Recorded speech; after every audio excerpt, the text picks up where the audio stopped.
What's going on, guys? Welcome back. This is Felix Fingers, the Dreams Gamer. And this time around, we have the last case of John Morley.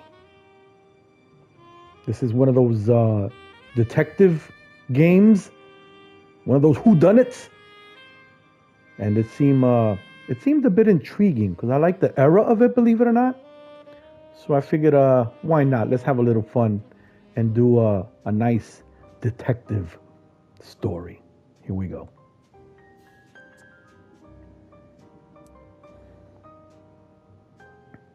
Now remember, just pause and read all this on-screen stuff.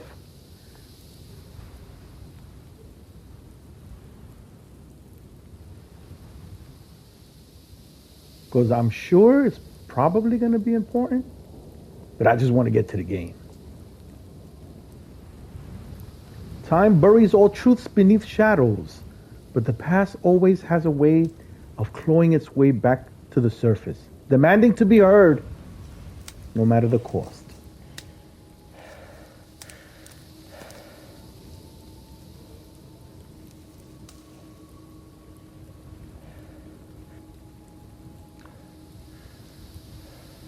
Ooh.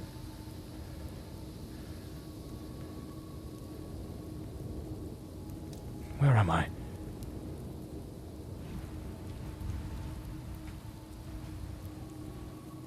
You are in a forest, my friend. I know it's following me. I can feel it.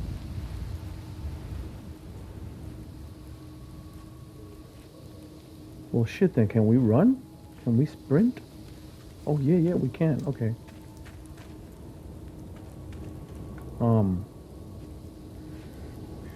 Wait.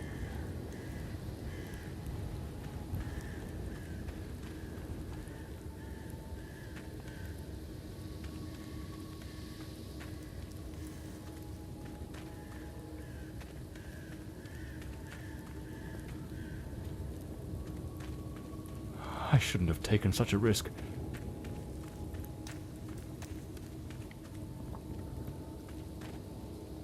Well, at least we have the lights to follow.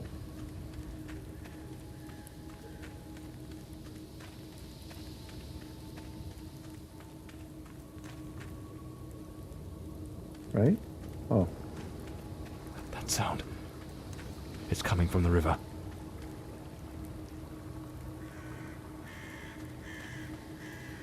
Let's follow the river.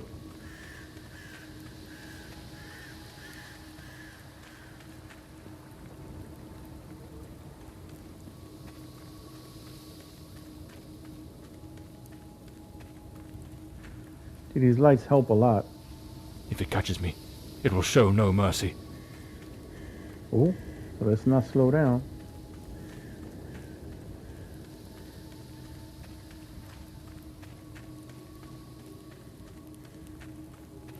I know it's hidden somewhere in this forest.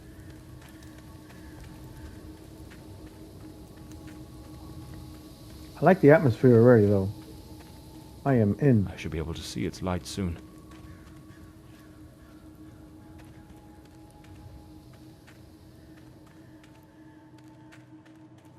Oh.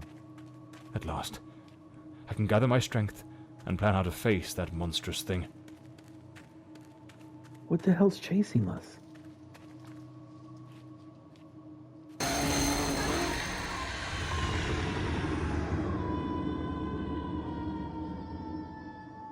Ooh?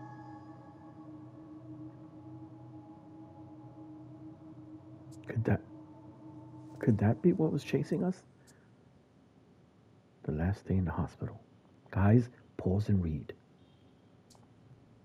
The name's John Morley, private detective, and today is a momentous day. After enduring the most exquisite tortures at the hands of those blasted nurses, and being pumped full of enough medicine to fell an ox, today I'm finally free. Who would have thought that the case of the Red Shoes murder would end the way it did? A stormy night, soaked to the skin, wrestling that brainless killer on a rooftop. Then a slip and a 5-story plunge. It appears you're awake at last. We had considerable difficulty rousing you earlier this morning, so I deemed it best to let you rest a while longer. I bring you good news. The latest test results are favourable, and the doctor has authorised your discharge. You are now officially ready to go. I have placed your belongings on the table. Oh, and a lady stopped by this morning with some clothes from the dry cleaner.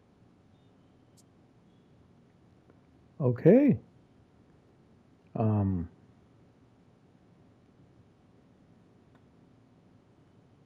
I've been having nightmares. The doctor has prescribed some medication that should help address any residual effects. This should assist in alleviating your nightmares. okay, let's go to... So I'm better now. Yes, you are much improved. Both your physical and psychological assessments have been satisfactory, and there are no impediments to your returning to your normal life. Cool. Where are my belongings again? Wait. My belongings? I thought everything was already in the room. There are a few valuables and some coins we kept for safekeeping. They are in the box on the table.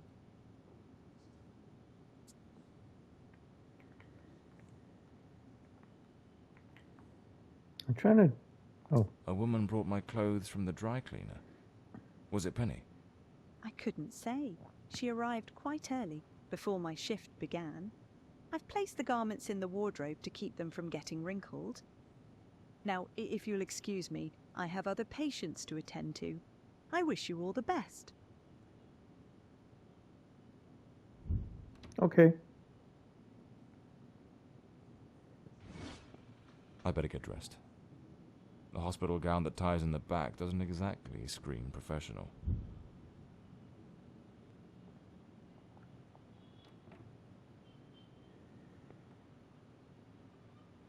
Looks brand new. The collar's pristine. These do a fine job of hiding any belly. Well-structured shoulders, nicely padded. Gives off an air of authority. Keeps the crooks wary and catches the ladies' eyes. So the mystery woman who took my clothes to the cleaners was Penny after all. I usually use the Windsor knot. I should get myself a pair of derbies, or brogues. They're much more comfortable. Besides, if I slipped, it was because of those damned hard soles. You know what I noticed and I can never understand? Excuse me. Why wouldn't anyone have a mirror in their room? How do you check yourself when you get dressed? You just push it on and leave the house? No. I need a mirror somewhere. What we have here? That's me, the bloodhound Morley. Story of my life. Nearly broke.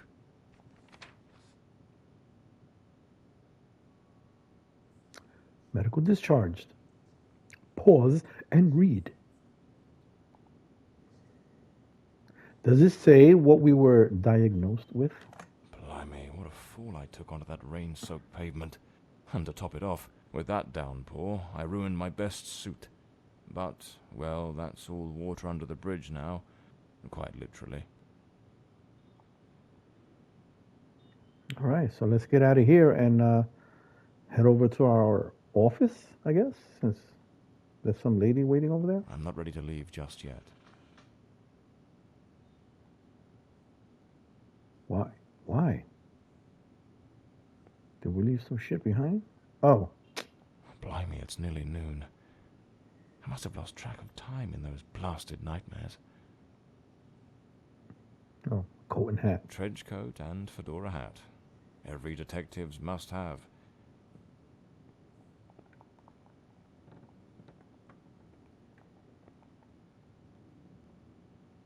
Why the hell can I leave? What am I missing? Oh. There's notes from Penny, my secretary. She must have left it here a few days ago while I was still under observation. Damn it, Penny. I don't blame her, though. I'm a right mess. I've managed to lose the only two things that kept me grounded. Her sound advice, always spot on, and the faint hope that she might dump Peter and give me a chance. Oh shit, wait, she quit? I know I normally don't read this, but sometimes it's good to get a little idea of what the hell's going on. I'm awfully sorry, but I just can't keep going like this. You've been laid up in that hospital for ages, and I've been left skint with no wages coming in for months now. Okay, yep, she's out. All right, can we leave now?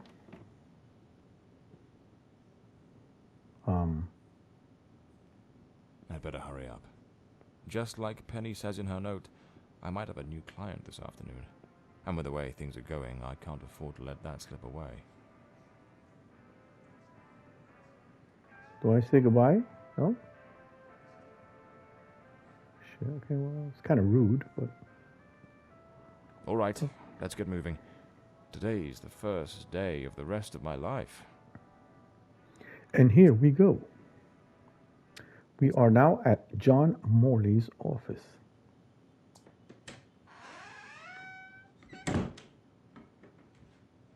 Back again. Feels like stepping into a forgotten paradise. No mail?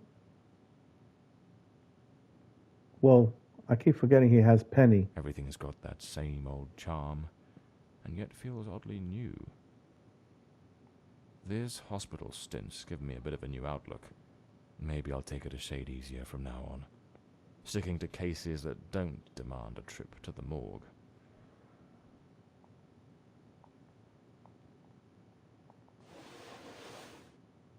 Here they are, Penny's keys, just like it says in her note.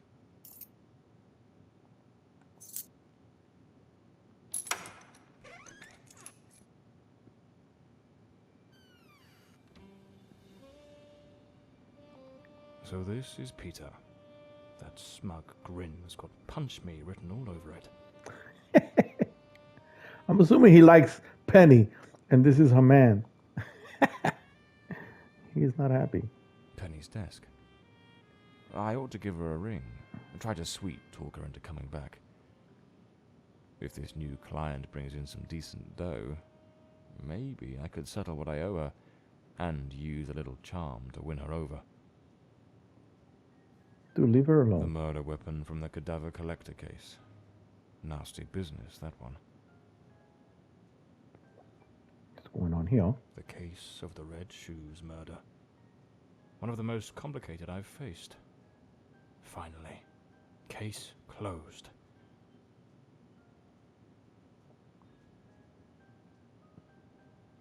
I don't think we clearly have an idea as to why this dude was in the hospital, really, but... This one's a favorite. The jealous lover solved everything with a few blows from an ashtray. Brutal, but effective. Because if they explained all that, then the game would probably be over. There wouldn't be a story here. So there's got to be a story behind that.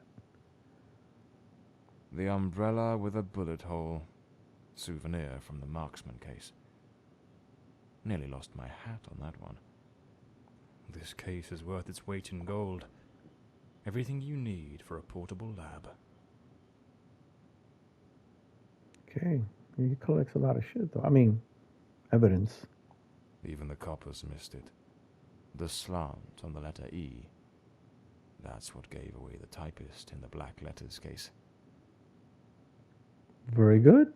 My files. Cases, clients, debts. Too many debts. Far too many. All right, so that's everything. Can I sit down now? My desk, strangely tidy. Normally it's buried under papers, notes, bits of evidence. Penny must have wanted to leave everything spick and span before she walked out on me. Another one of my cards. But this one has my last name circled. Morley. The drawer. It's locked. But there doesn't seem to be a keyhole. M.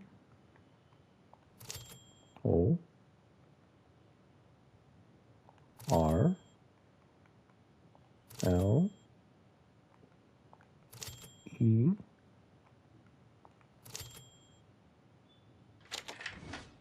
Okay.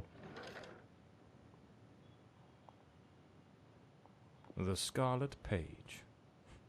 I trust Penny didn't go snooping through my things while I was away. Oh. Oh, my apologies, madam. I didn't hear you come in. I was a bit distracted. Good afternoon, Mr. Morley. I trust your assistant informed you of my visit as promised. My apologies. I was rather engrossed and didn't notice your arrival. To whom do I owe the honor of this meeting? Lady Margaret Fordside, the 4th Countess of Bloomsbury. Lady Margaret, could you tell me what brings you here today? How can I assist you? I shall endeavor to be as candid as possible. 20 years ago, when my daughter was just 18, she was brutally murdered. It happened at our family estate, Oh, damn. Bloomsbury Manor. Someone slipped into the house unnoticed, and upon reaching her room, delivered 5 fatal stab wounds to her chest, lungs, and heart. Damn. The police, eager to close the case, hastily blamed and condemned 2 violent thieves who clearly had nothing to do with her death. The Oh. investigation was closed, and justice was never served. I am prepared to offer you £30,000 if you take on this case, and a further £30,000 if you can solve it and bring the true killer to light. Tell me, Mr. Morley, will you accept this case? I understand your distress, Lady Fordside. But before I commit to anything, might I trouble you with a few questions? By all means, Mr. Morley. Ask whatever you must.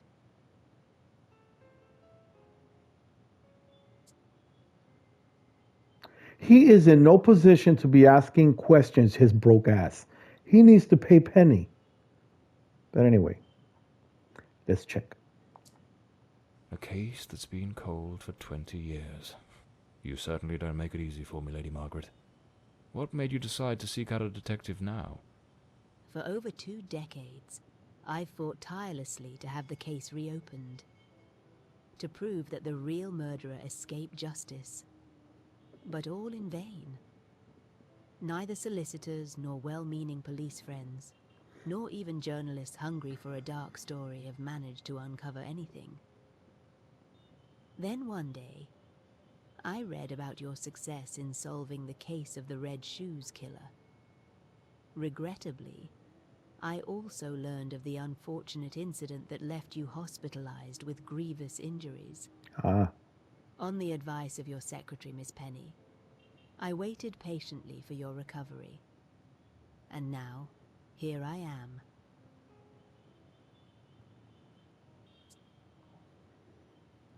The wrong man.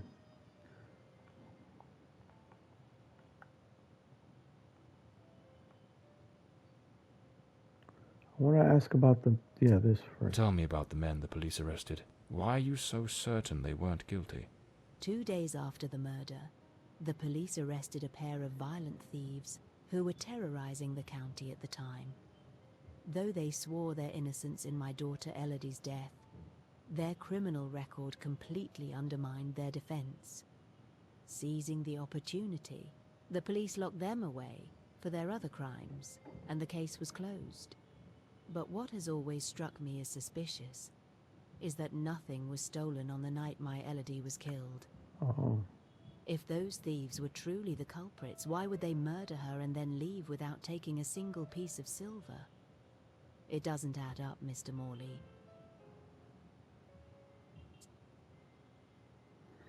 Oh, that is kind of true. Let's check the manor. Tell me about Bloomsbury Manor. Do you still reside there? After Elodie's death, I abandoned the estate. I couldn't bear to remain there, to live within those walls. Even now, when I visit the manor, it still feels as though I can hear her footsteps echoing through the halls, her voice humming that old melody. The delusions of an old woman who has mourned her daughter for far too long, Mm. Mr. Morley. No mother should ever have to bury her child. Mm-mm. Should you accept the case, Bloomsbury Manor would likely be the best place to begin the investigation. I shall not impede your work, as I now reside at Bedford Square, in the heart of the city. All right, so she moved up to the city. Let's check if there were any witnesses. Tell me, were there any witnesses? Did anyone see or hear anything? It happened at midnight. The house was practically empty at the time, Mm. with only a few servants and a guest who was sleeping in the west wing. I was the only one who might have heard something, as my room was next to hers. Unfortunately, I had taken a sleeping draught and fell into a deep slumber. It is a decision I shall regret for the rest of my days. Well, I believe I have all the information I need to get started. I accept the case, and will begin the investigation immediately. I'm pleased to hear that. My butler will bring you the £30,000 tomorrow morning. Now, if you'll excuse me, I have matters to attend to. Once you uncover the culprit, contact me at once, and I shall promptly deliver the remaining £30,000. Please, Mr. Morley, unravel this harrowing mystery that has tormented me for so long. Damn. She was only 18, her daughter. That's some shit, man. Which means she found her. Shadows from the past. All right, here we go.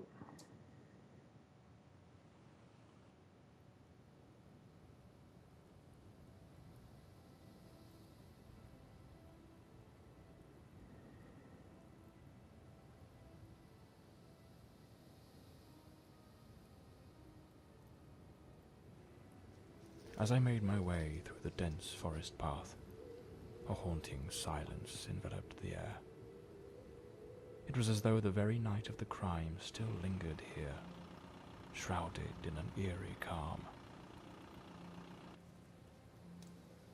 The manor stood before me, its facade as inscrutable as the shadows that danced in the moonlight.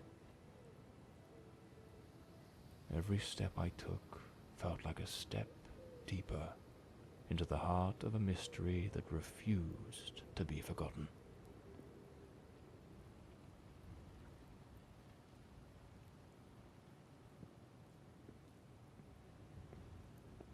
Did she give us like keys and shit to get in here?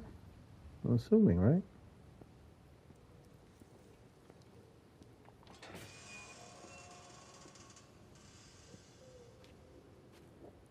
I tell you, the setting is fantastic. Look at that. That is amazingly looking. I love games like this. I mean, horrors are one thing. I love horrors. But games like this, like eerie settings and mansions and shit, oh man, I love that. And of course, the sound design is incredible. Can we get in?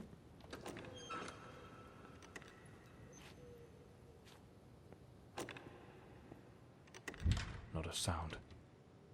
The stillness feels heavy, like it's hiding something.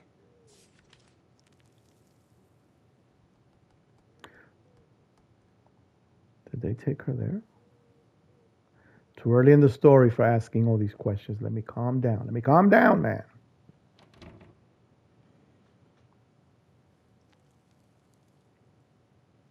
A blue moon, fitting for a place haunted by its own secrets. Looks like the Countess left this for me. It could be useful for getting around the place. Oh shit, okay. That works. Don't need it right now, but... Wait, before I go any further into this room... Oh, you know you pausing this shit to read it. That's a whole encyclopedia. It seems Elodie had a passion for art, but her style wasn't exactly well received. disturbing from the looks of it.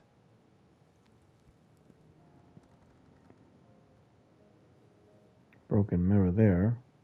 Now this here. The door's chained up with a padlock. Looks like I'll need to find the key. I love his accent on the storytelling. Good voice acting is very important too in these games. This painting, it's rather grim. There's something deeply unsettling about it. Almost like it carries a shadow of its own.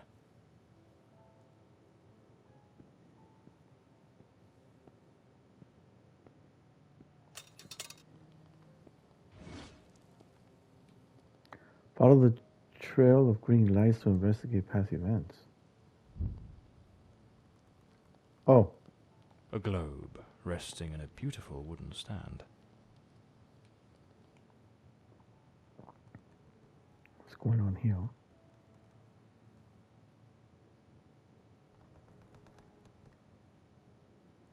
See, I don't know if I should keep the lantern on. So, the housekeeper left a note for the Countess, asking her to meet here on the day of the murder. I wonder what truly happened during that encounter. Very well. Let's piece the events together, step by step. Oh, okay. So now I'm assuming they're going to explain why all this shit is on the floor. 2 chairs. One of them knocked over. An empty envelope. Did the housekeeper hand the Countess a letter? Lipstick stains. Same shade the Countess wore when she visited my office. Looks like someone arranged tea in the library that day. The housekeeper's cup is still here. Tea spilled across the table. It seems they met here. But something went wrong during the conversation. Oh. I am very angry. After all these years of service, this is how you repay me? Walking away like this? I'm sorry, madam, but the situation has become unbearable. My bags are already packed. She quit.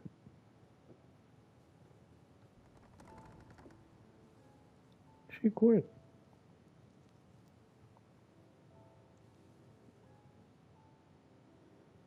Okay.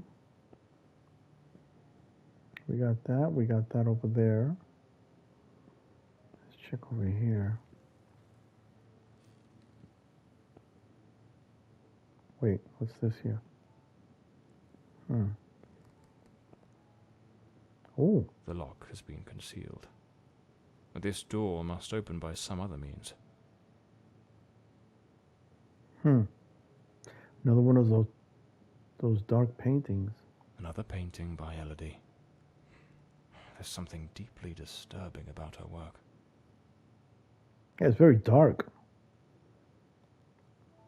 I mean, shit. Put a little bit of white in there. Like dark shadows.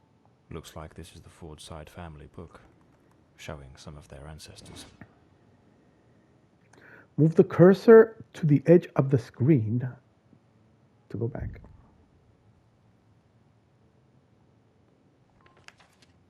Oh, okay. So we're turning pages now. I get it. Okay. You already know, guys, I am not reading all that shit. But I think that those 4 characters in that book could be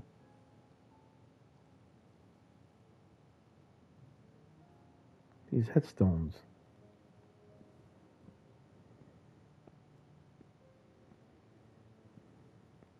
I guess they have to be facing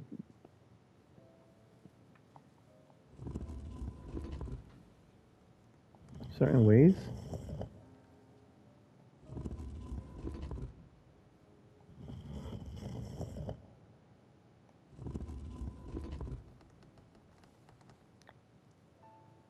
How was that? There's another one over here.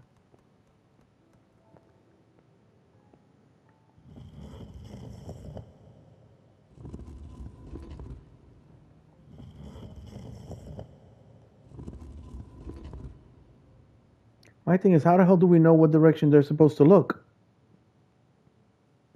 You know?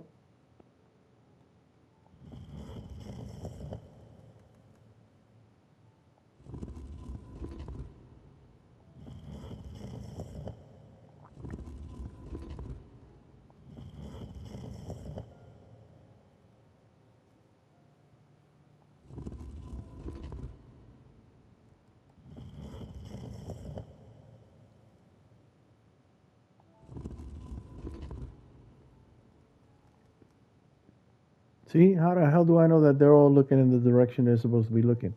That's that bullshit. Oh, wait. What's going on here? The Countess threw the housekeeper out in a fit of rage. In her haste, the housekeeper forgot one of her bags. What was it that unsettled the housekeeper enough to abandon her post so suddenly? I don't know.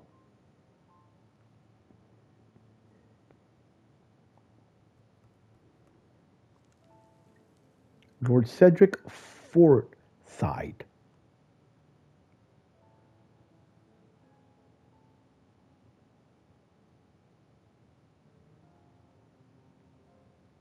See, even if I go by the picture,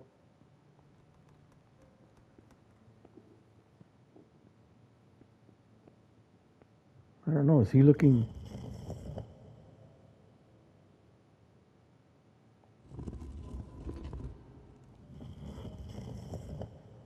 I don't know. Maybe turn them the way they're posed in the picture. That kind of doesn't make much sense, but I'm gonna try that shit.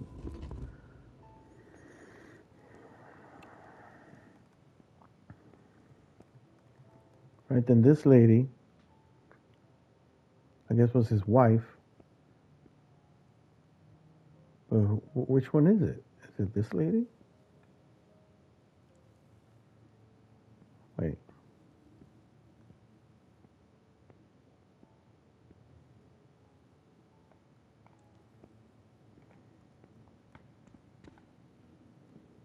Or is it this lady?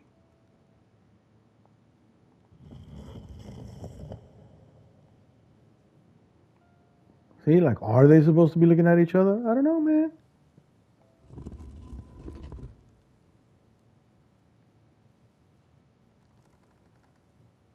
There is no clue. That's that bullshit. There's no clue as to what direction these people are supposed to be staring. Because I think that's really the key to getting into that room back there. Oh, wait a minute. Could there be a clue in the room? I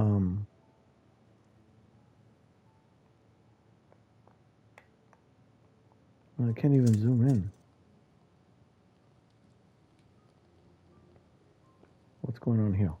The Fordside family crest, a rampant dragon, a time-honoured symbol across European heraldry, particularly among the English and the Welsh. I don't know. Oh, look, another one of those things.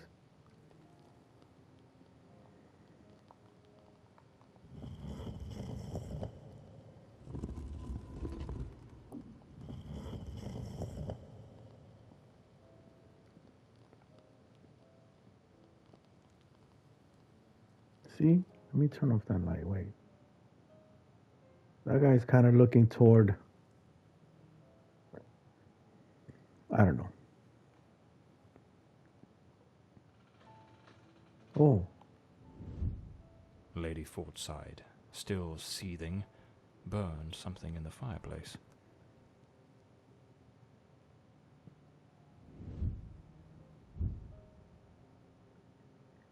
No clue unlocked. No.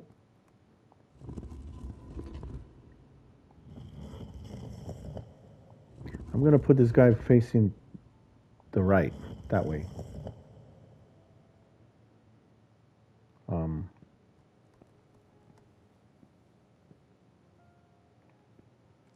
Then her facing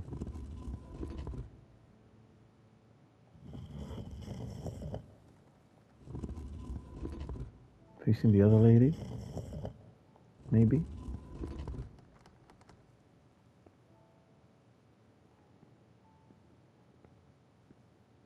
See, I'm just throwing caution into the wind, man, because I don't know where the hell they're supposed to be facing.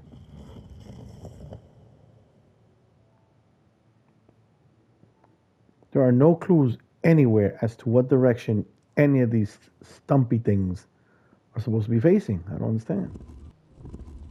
Keep him facing straight.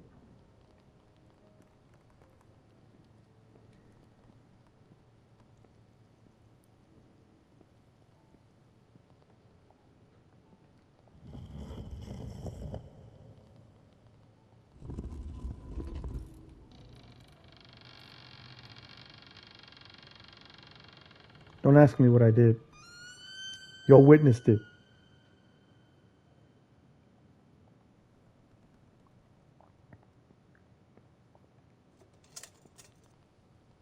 But shit, it worked. That was the This must way have been some sort of private study for the Countess. way too long for what it was. A simple way to open this door. There has to be an easier way. That's that bullshit. No clue. Yeah, I'm still a little upset. No clue as to where he's supposed to be facing,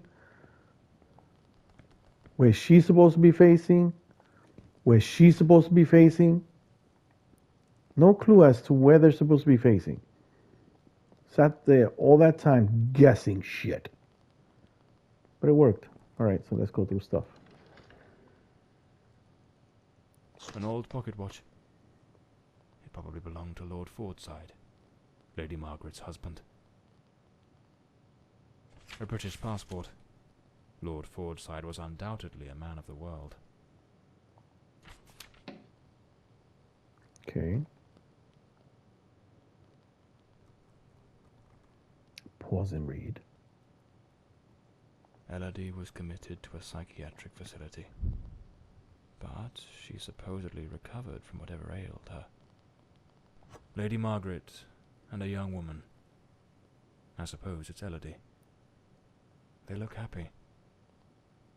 It was undoubtedly a better time. This looks like the key to the main hall. Could be my way into the heart of the house.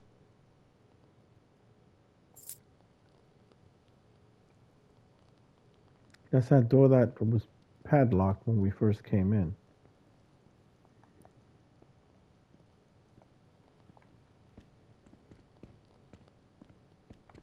This here.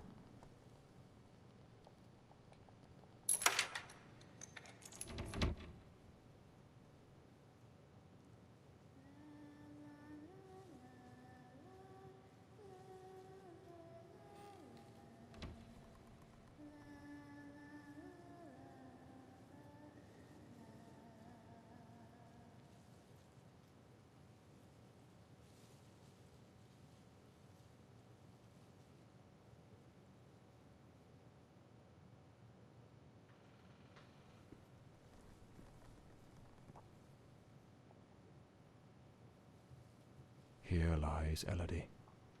Rest eternally, beloved daughter, beneath the tree that once watched you grow. So this is where Elodie is buried. Oh, wow. In the house.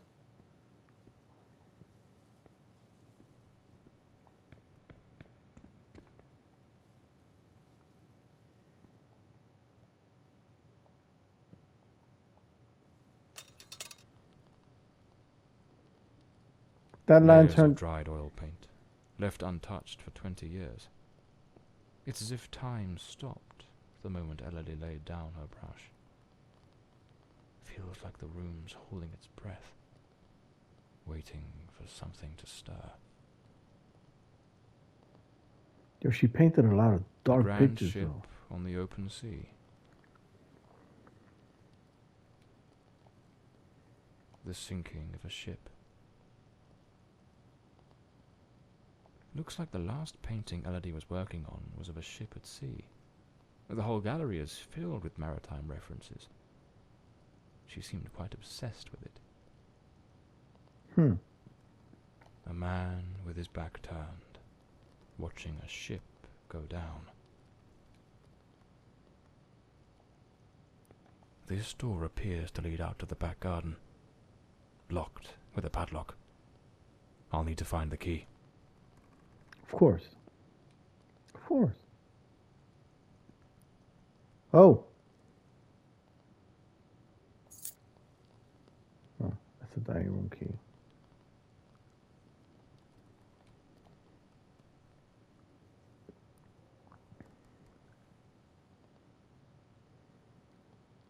Lady Margaret took special care to secure the house, restricting access to certain areas. Looks like some sort of clue. Trace the tree's Trace journey. the tree's journey from birth to decay. Follow the path of the artist in a thoughtful display. Arrange the 4 stages and the door will obey. Unlock the path ahead as art lights your way.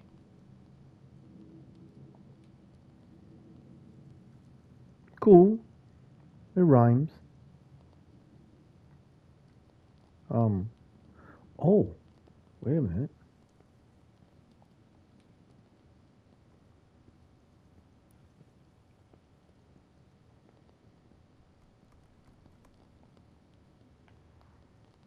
Um,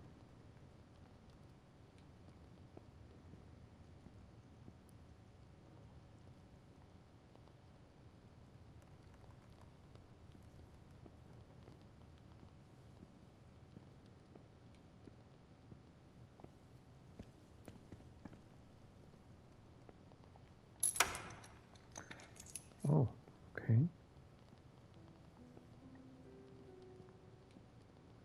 Yo, she drew some seriously dark paintings, man.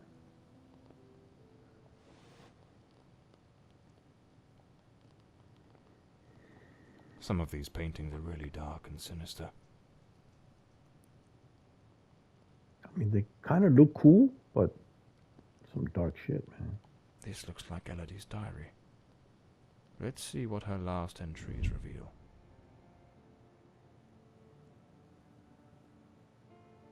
I'm absolutely over the moon. Walter has written to say he is coming. I met him at the Western Sanatorium, and we have grown so very close. He was there recovering from the trauma of a shipwreck, where he tragically lost his companions. By sheer luck, he was rescued, but not before spending an entire year on an island living amongst the natives. He truly is an adventurer. Girl. I'm so happy. Walter has finally arrived. I must admit, I am utterly captivated by him. I invited him to visit, and he gave me his word he wouldn't fail to come as soon as he was able to leave. And now he's finally here. I can scarcely contain my joy. It feels as though all the darkness has faded away.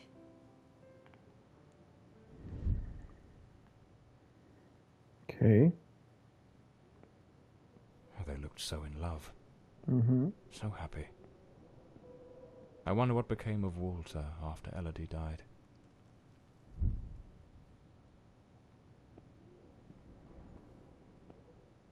Looks like a commercial seaman's yearbook, listing ships and their crews. It's open to the pages under S. Damn it, it's not here. It's simply not here. This must be the Countess's handwriting. What was she searching for?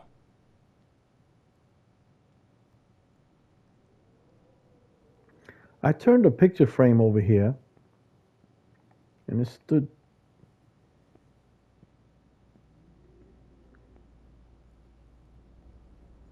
What the hell is that? A curtain? Yeah.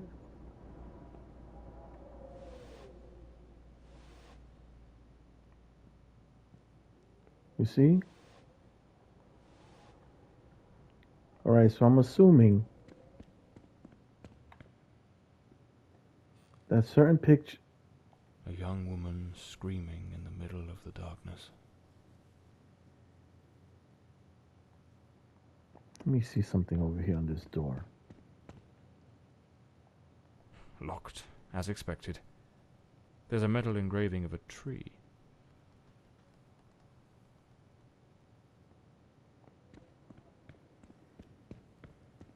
Maybe there's an...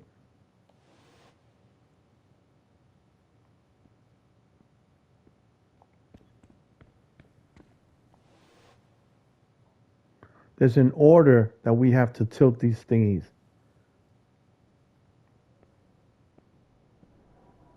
How many are they? That's the third. And this one, right?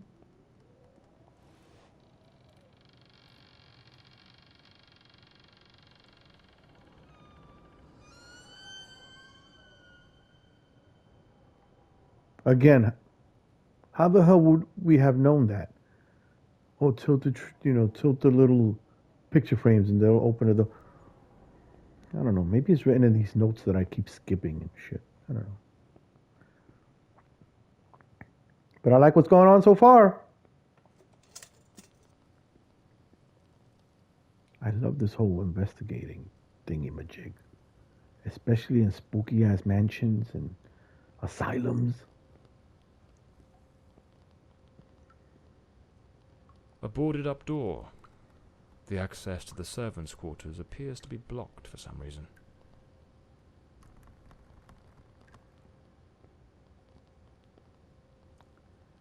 Something definitely happened here. Was it a struggle? These broken chairs. Someone must have held them to the ground with great force. Oh, wait, what's this here? Some of these tools have been bent, likely trampled over. Can we use that for here? Shit, why you gotta be so loud? Looks like the crowbar is broken.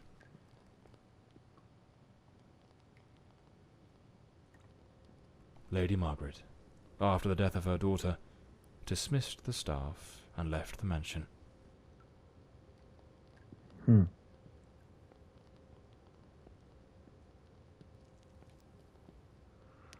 Ooh.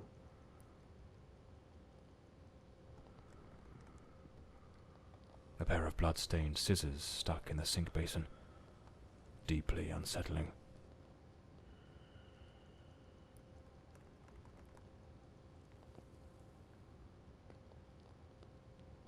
If you guys wearing headphones, there's like some heavy breathing and shit in the background.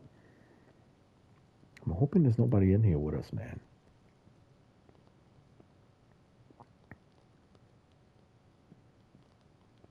No doubt. This is the cook's room.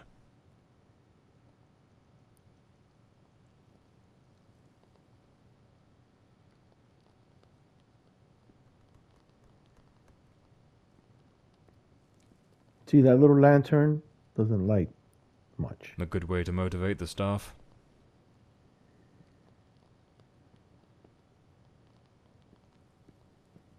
A backgammon board. One of the oldest board games.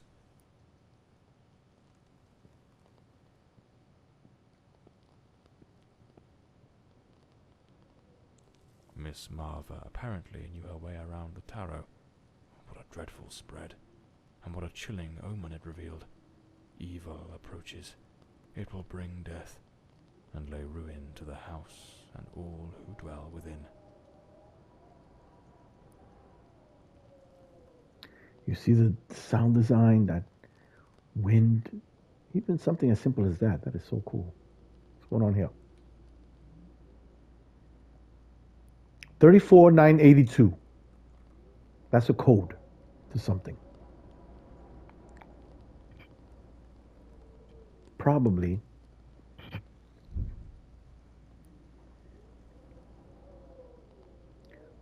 one of those doors near the entrance that have the padlock, the combination padlocks.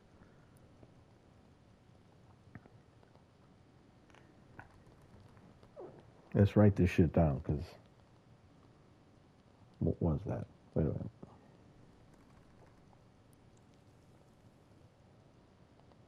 $34,982.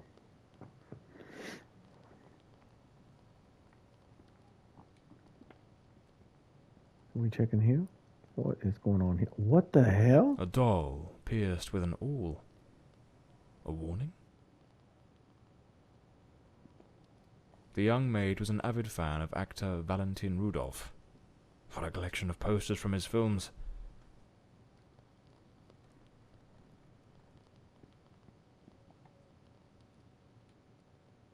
Another book.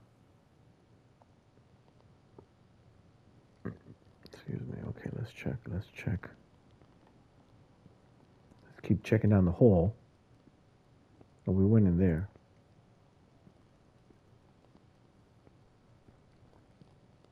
So we went in there, and there, and there. We came from in there, right? Yeah.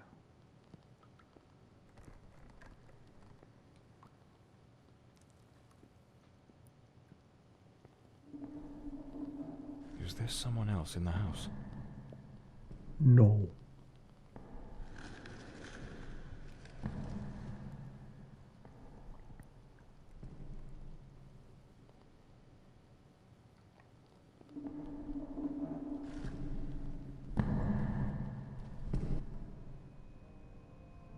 Who the hell is this? Who the devil is that man? He had a knife. I'm completely in the dark here. I don't think he saw me. Better hope not. Fine, let's just get to the other door. Easy. What is with all the noise all of a sudden?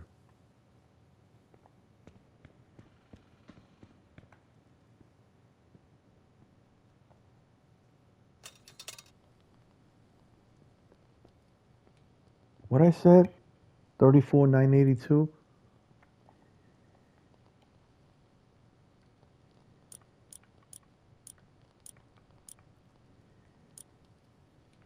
$34,980. Well, this is for the other door. Oh, no, it's for this door.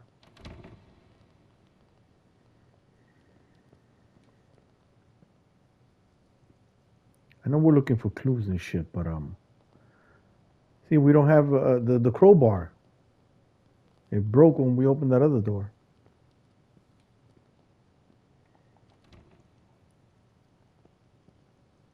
This must be Walter Brandon's room.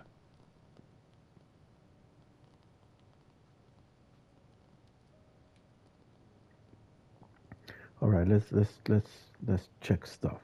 Before we do that reenactment thing with the green, let's check this stuff first. A compass and a sextant. Tools of a sailor. An empty bottle. It smells of good rum. Okay. So he was a drunkard.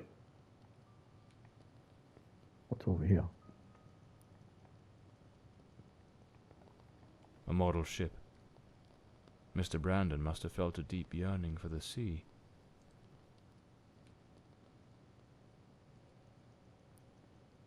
All right, let's check the diary of Walter Brandon.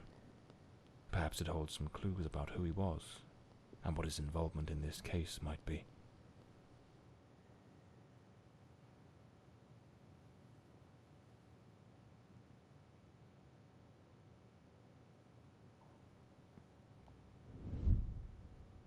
I am terrified that man has found me. I fear something dreadful is about to happen. Tonight as I awoke, I saw him, standing at the foot of my bed. I could not make out his face, but his knife. The gleam of its blade shone in the darkness. I sprang up suddenly, determined to confront this stranger. Grabbing the heavy candlestick from the nightstand, I hurled it with all my strength. He vanished into the dark. What on earth happened? Did Walter also see the mysterious man with the knife? It's absurd. This occurred 20 years ago. Surely that man can't still be lurking about. Can he? I don't know, you're the detective.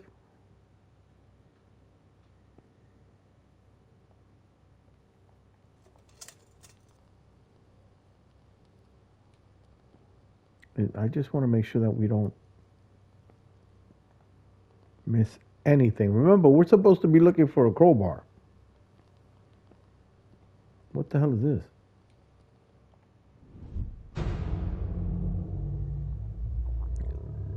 Coming here was a grave mistake.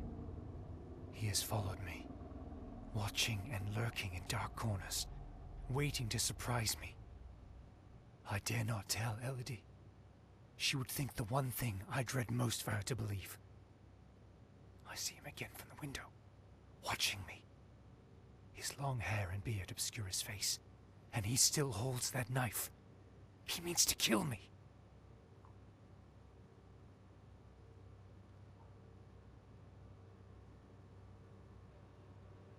Okay.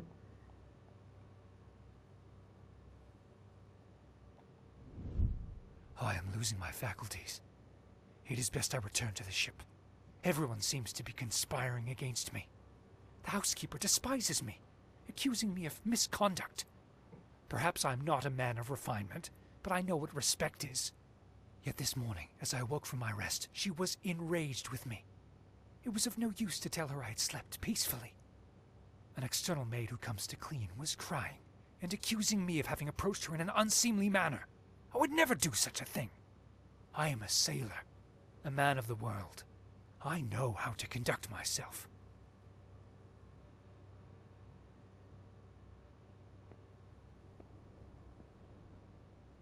I don't know, man.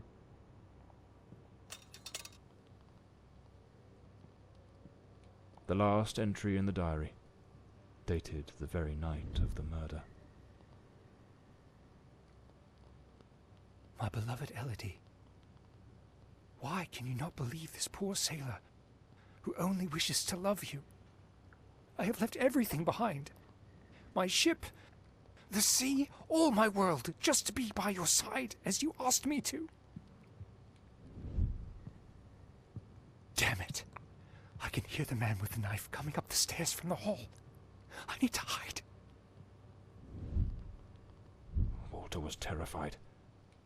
What in the devil was happening here? It seems this trunk was all Walter owned. I should take a look at it.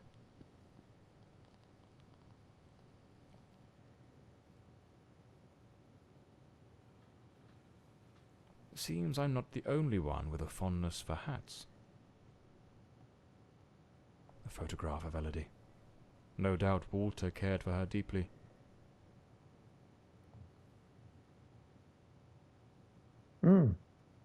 Looks like the key to the back garden. I better head back to the staircase gallery. Pretty sure I saw a door to the outside there.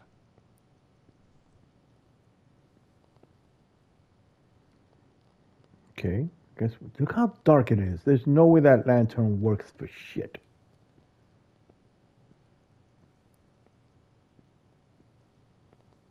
Again, but that's what brings the excitement to this game, is the gloominess.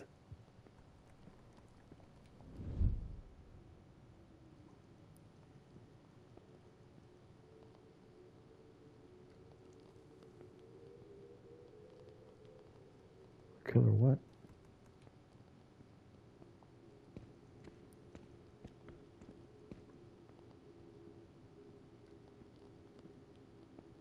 At that old fountain in the garden, now little more than a basin of stagnant water, one can still make out the faint impressions of bloodied hands.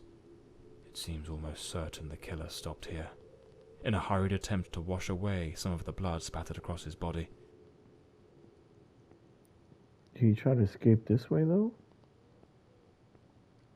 The gate still bears the macabre traces of that old tragedy, like a silent witness, pointing to the path taken by that murderous beast as he fled.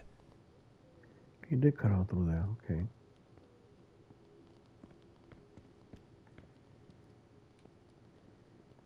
What's going on in here? Well, maybe there'll be a crowbar in here. Oh. Well, this ought to do the trick for that boarded up room upstairs, just by Walter Brandon's room.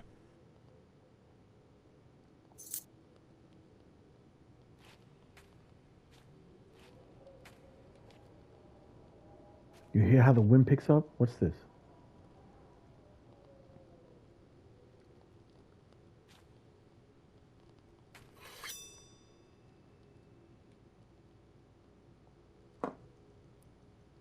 Despite his injuries, the killer rid himself of anything that might incriminate him before fleeing the scene. The boots, the coat, even the knife. It's a chilling thought, but those very items remind me of the figure seen lurking near the manor. The same figure Walter Brandon spoke of with such dread. And perhaps the very one who was said to have harassed the maids. That mysterious presence was, in all likelihood, the murderer of Elodie Fordside. Yeah, that's to do with the beard.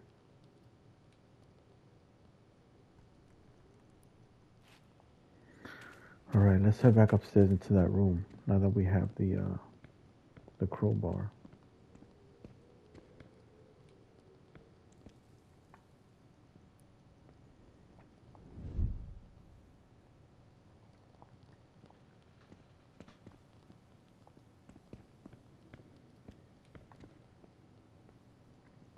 Is it through here? Yeah.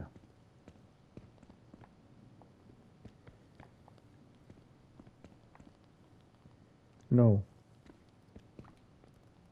No, it wasn't through here. It was upstairs.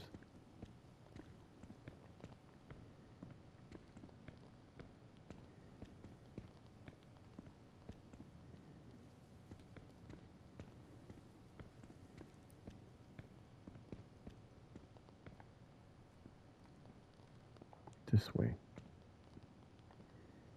I would have known that if it wasn't so damn dark. Okay.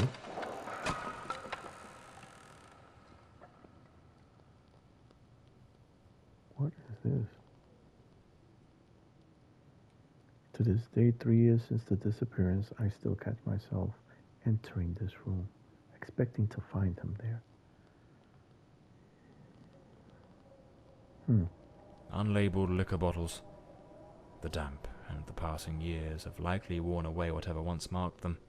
There's a distinct scent of wormwood, the plant at the heart of absinthe. Thujone, its active compound, could provoke hallucinations. Visions said to come straight from the goddess Artemis herself. A sharpening wheel. Lord Fordside likely crafted his own chisels. Lord Fordside was a gifted artist, no doubt, but his work betrayed a dark and tormented soul. This unfinished fallen angel stirs in me a curious sense of unease, almost repulsion.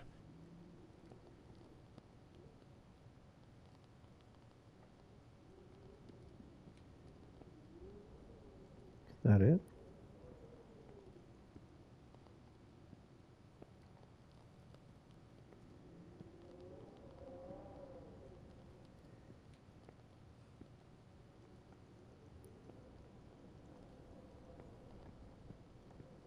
I don't want to end up leaving and then we missed out on some shit.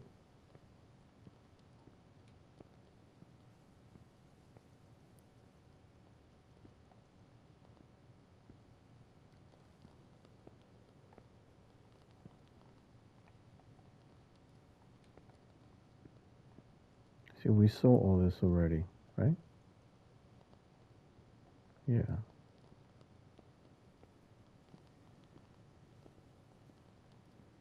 There's got to be something else that we missed in here.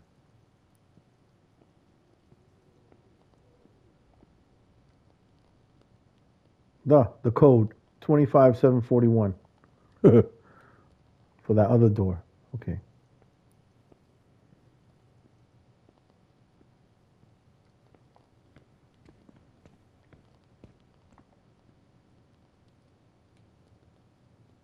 What the hell was it?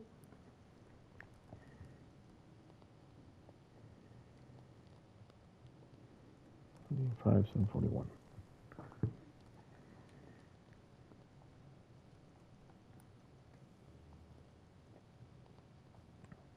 I'm still hearing shit.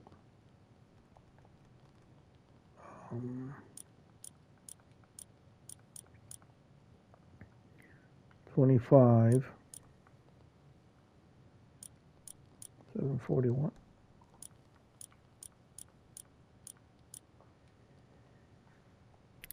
Yeah.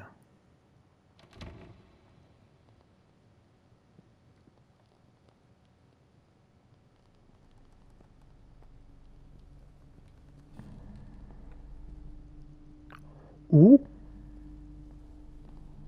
No way. Him again. Who the bloody hell are you?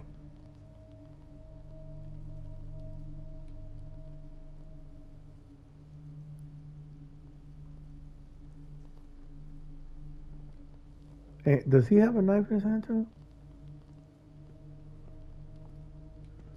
I mean, you know, I am a cop. I might as well go downstairs and check to see what the hell's going on.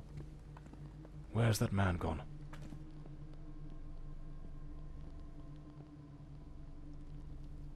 Nowhere to be found.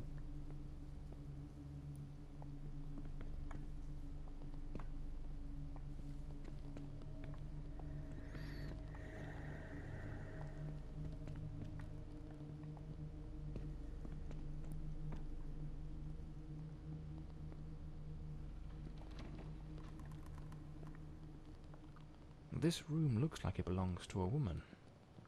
Lady Margaret, perhaps? The bed is made. The Countess hadn't yet gone to bed on the night of the murder.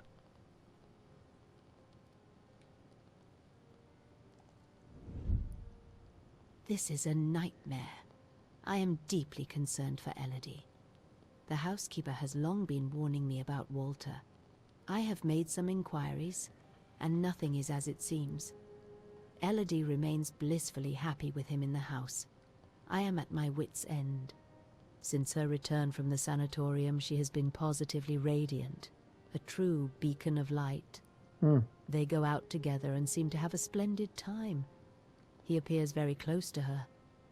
This is in stark contrast to the picture painted by the housekeeper, which is a complete contradiction.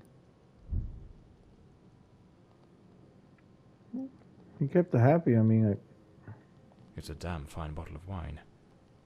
No one in their right mind would open a vintage like this and leave it abandoned, unless something rather urgent interrupted the evening. Seems Lady Margaret was reading in the chair that evening.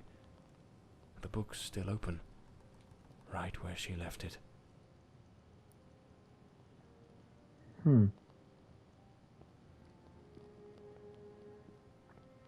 she say that her room was next to her daughter's room? Elodie's? What's going on here? Last night I heard him scream. He seemed to be in the throes of a panic attack. I approached on tiptoe to the guest quarters, and then suddenly I was struck with terror. An insane, maniacal laughter echoed through the night. It did not sound like him. The following morning, Walter and Elodie went out to sail on the pond. Everything appeared normal, and he was the most charming he has ever been.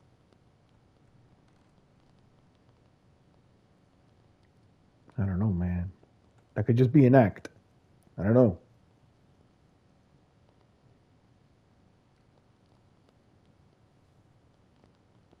Right, so everything seems to be okay here.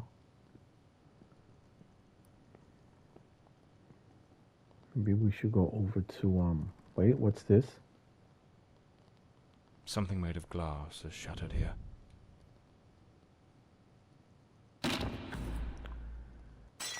Oh my God, what is that noise? It's coming from Elodie's room. You see? So her room was next door. I should finish gathering all the clues from the Countess's room before exploring other parts of the house.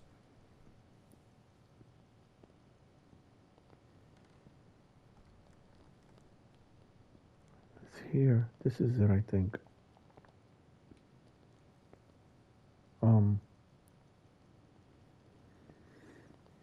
Okay, so I still haven't finished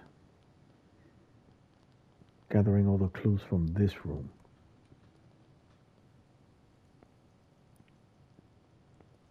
So what am I overlooking?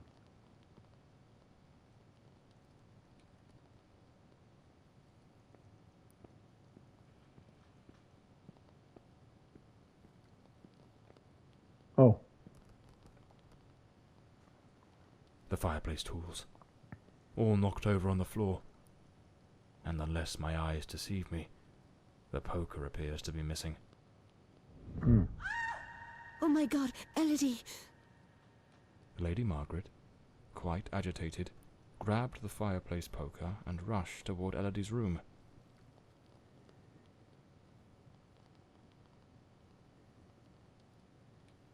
Which is down the hall here.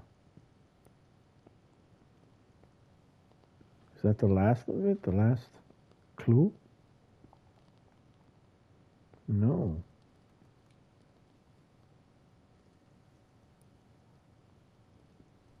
So then what?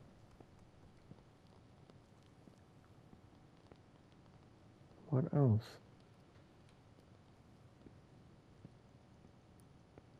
Oh, A key. Likely the one to Elodie's. Lady Margaret lied to me. She hadn't taken any sleeping draught that night. She could have heard the attack and rushed to see what was happening. Why did she hide this from me? The more I investigate, the more convoluted it all seems. I should head to Elodie's room to search for answers. yeah, man. Something suspect. Something ain't right.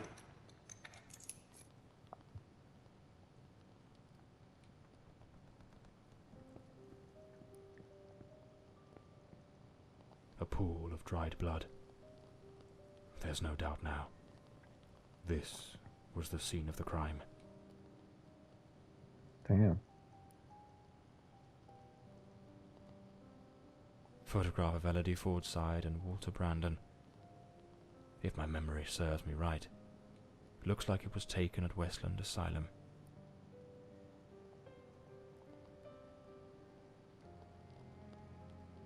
There was a struggle here, clear as day. Not a clean break-in. The killer wasn't subtle.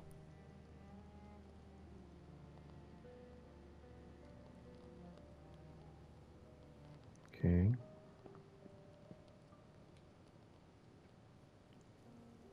Gotta check everything around here before they say we missed some shit. Ah, there you A go. rag doll, tossed on the floor. I'd wager it used to sit neatly on the bed. Either it was knocked over in the scuffle, or perhaps Elodie dropped it herself in the panic. Judging by the sheer brutality of the crime, we can almost certainly conclude the killer was a man of considerable build.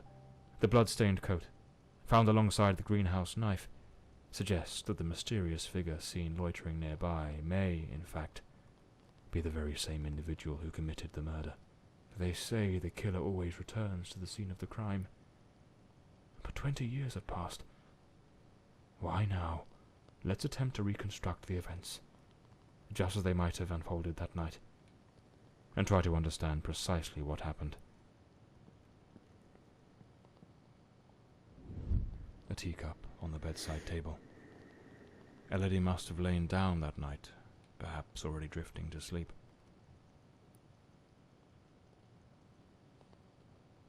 Okay.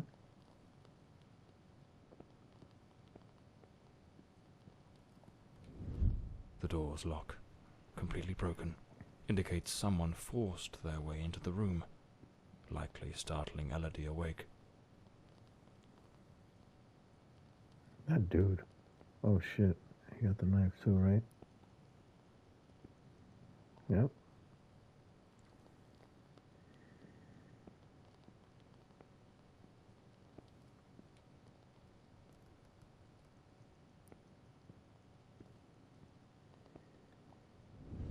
Elodie tried to flee, but the killer cornered her near the vanity. She lost her balance and fell, breaking the dresser and chair.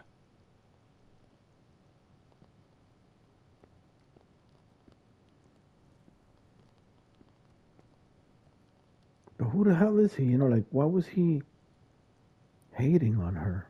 I don't know. Wait, what's this here? The killer dragged her to the bed against her will. In the struggle, one of the vases fell from the mantelpiece.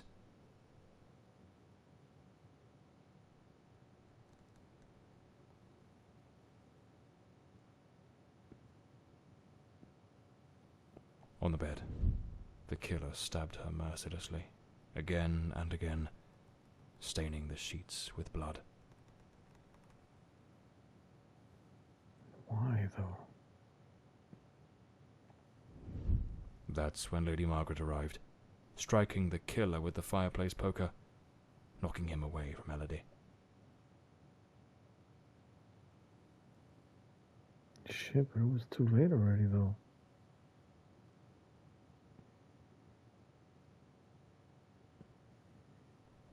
Wounded, the killer fled the scene, but it was already too late. Elodie was already dead.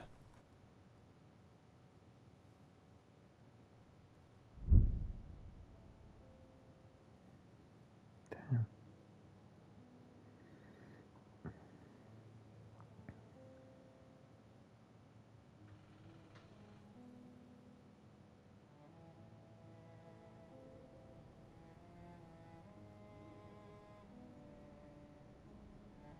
The old Bloomsbury mansion. It choked my thoughts. It had that kind of sadness that seeps into your bones like old damp, and that sudden abandonment, so clear before my eyes, looked like a sinister time capsule.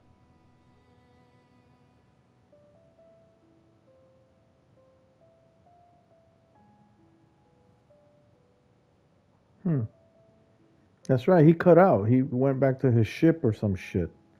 Because he was scared.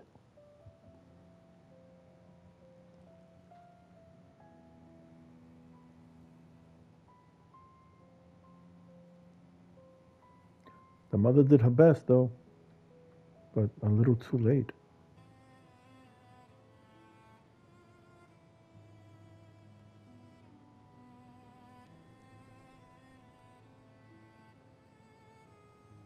One thing was certain. My next move was to dig up answers about the man with the knife, and about Walter Brandon, the sailor from Westland Asylum, an old, forgotten sanatorium that, 20 years ago, was the scene of a meeting between Elodie Fordside and that Brandon fellow.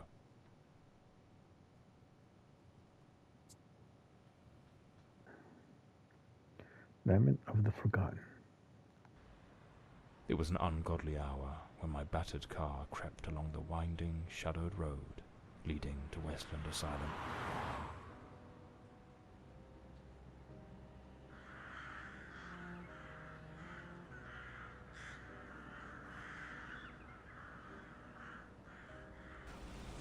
But what I found upon arrival was disquieting. The building, forsaken for more than a decade, remained illuminated. Was it some ancient emergency system defying the passage of time? Or was someone awaiting my arrival? Yeah, because somebody was paying the light bill. You figure what, 10 years went by and there's still power there? That's a big ass house. Yo, look at the size of that place. Well, that's not a house. Isn't this the asylum? Yeah.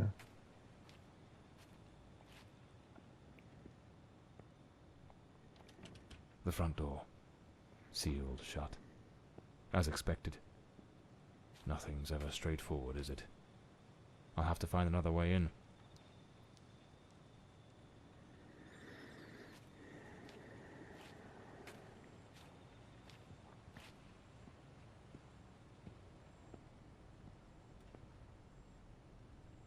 Where's my lantern? Do I still have my lantern?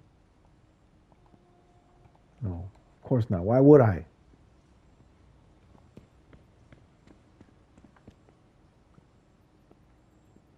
Hey, we climb up that way?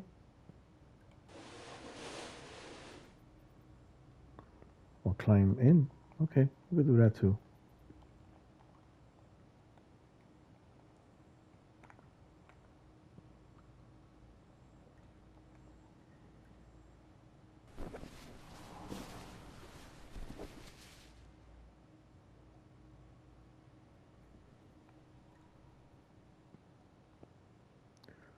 Well, we're just in the property. We're still not in the house. What the hell? See, oh, never mind.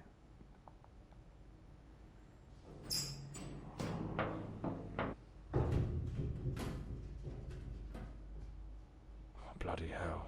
It's pitch black in here. I know.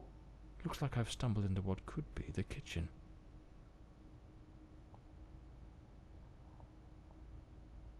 Did we drop our lantern or some shit somewhere? We don't have it.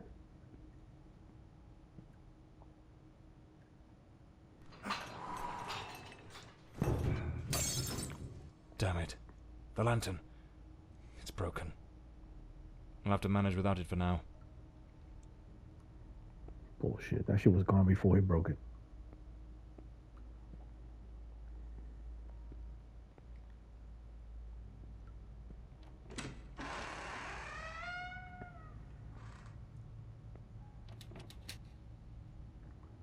That's locked.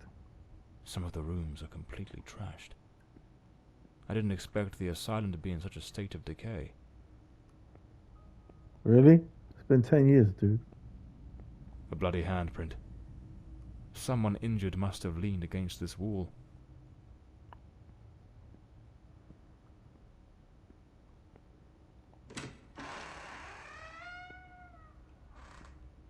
The girl?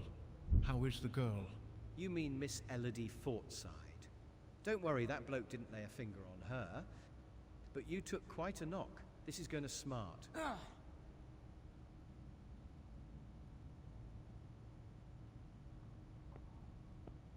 Oh, so he was attacked? Even here at the house? Damn, okay.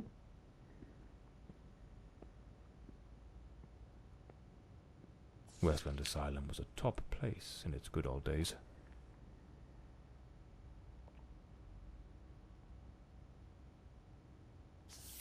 May 1922. This letter was written half a year before Elodie's murder. It's possible she was still a patient here at the time. The nurses were genuinely concerned about the aggression of patient B03. B03. That means it's somewhere on the third floor.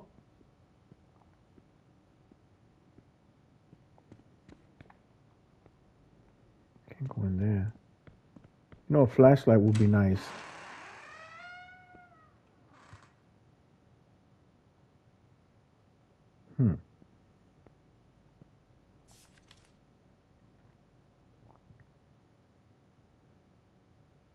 I need to find Dr. Sheridan's office.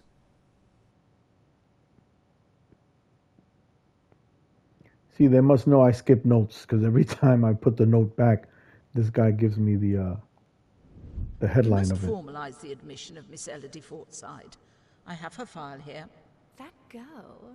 What do you think of her? I don't quite know. She seems a good girl.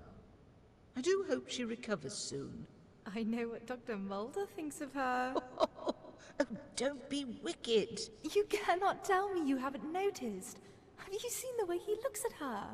Shh, hush now. Someone's coming.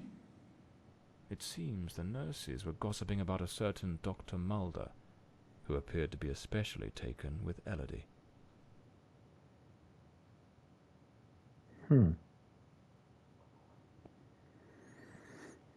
This file cabinet is now empty. It probably held all the records of the inpatients.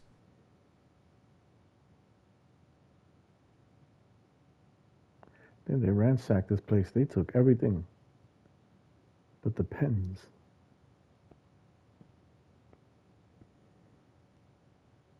Oh.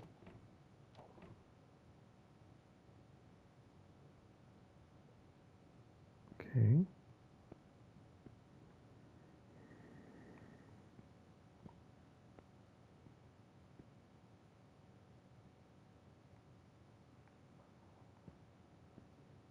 All right, let's go over here.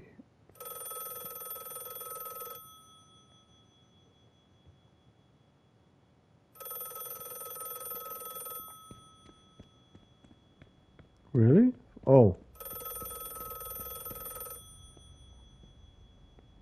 Okay. Hello? Hello? Can you hear me? Mr. Morley, is that you? Lady Margaret? Mr. Morley, I'm so relieved to hear your voice. I've been trying to reach your office, but I couldn't get through to anyone. It's awfully late at night, Lady Margaret. How on earth did you know I was at Westland Asylum? Well, I was already in bed, truth be told. But there was something on my mind. A vital detail I'd forgotten to mention. I called your office, searched for you at the mansion, and when I couldn't find you there, I assumed you might be investigating at the asylum. I see. Okay. Very resourceful of you. Hmm. Now tell me, what is this detail of such importance? Oh, yes, of course. I almost forgot. You see, the truth is, I'm afraid that you're not alone. What the devil does that mean? Oh? Hello? Lady Margaret?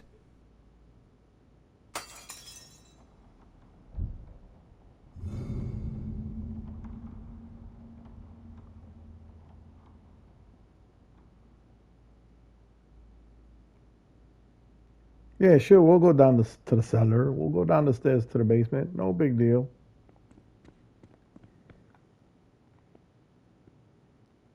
And again, no flashlight. That's that bullshit. Is someone there? Damn it. I've got a bad feeling about this. Yeah.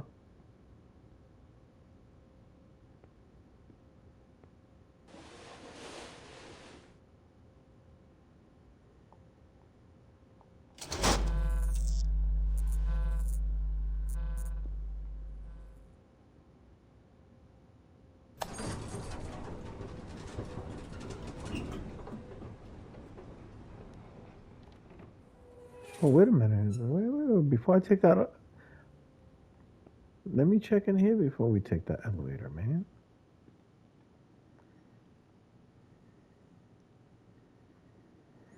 Cold to warm.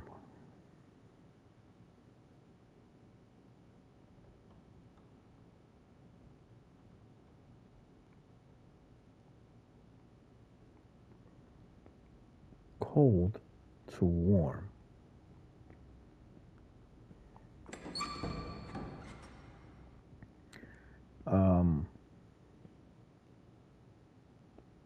I wonder if that's going to come into play. Those valves. See, I know I opened something, but I can't go in there. I can't see shit. Not even a flashlight. Come on now.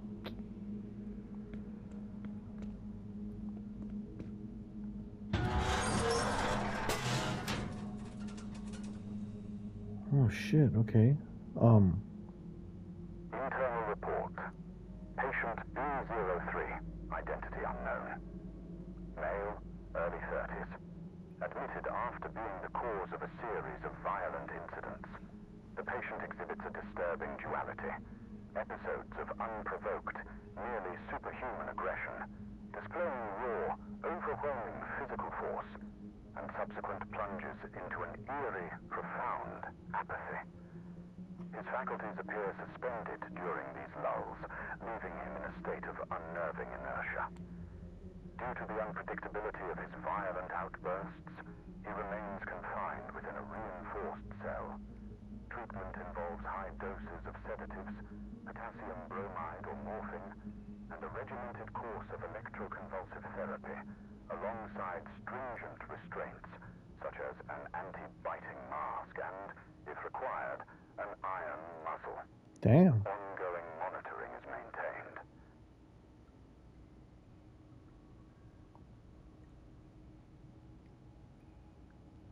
Shit. Well, we found patient B03.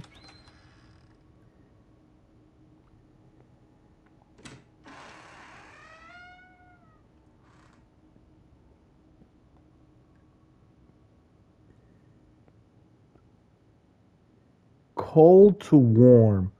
I'm starting to understand. I think this is the last one. I'm understanding that now. Okay. So we got to find. I got it. I'm hearing the door open, but that shit is not open. Okay. Cold to warm. We can't go in there?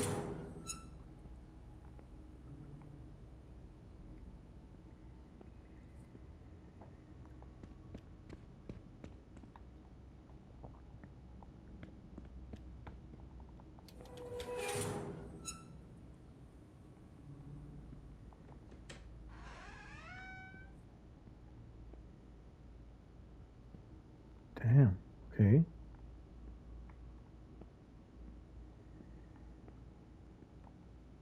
Internal report.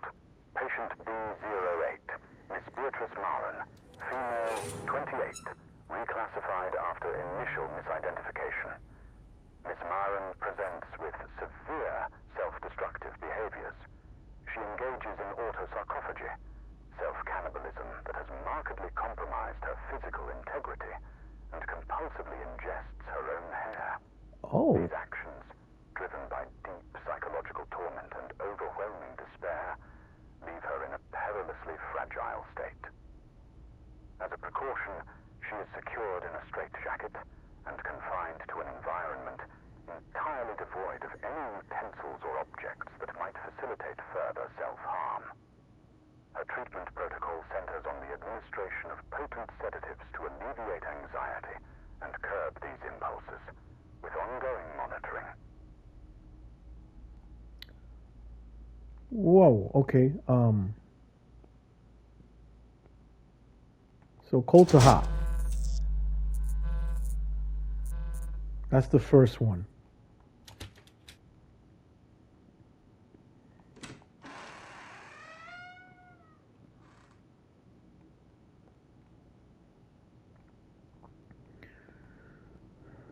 So we got to find 3 more. Well,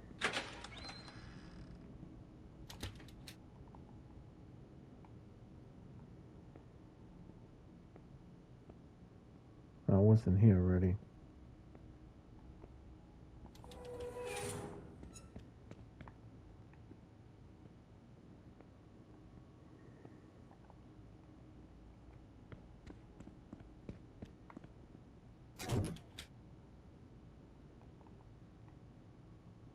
See? With no flashlight. Damn.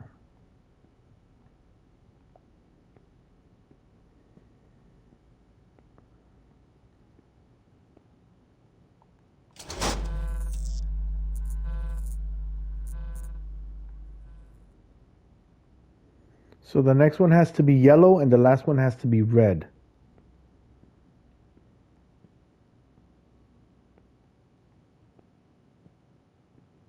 See? We did blue, that was green. We got to do yellow and then red.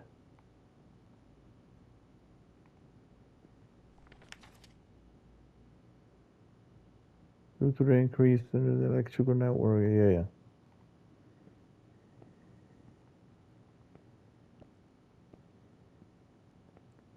Yellow. So far so good, guys. I just don't know where the hell the red is.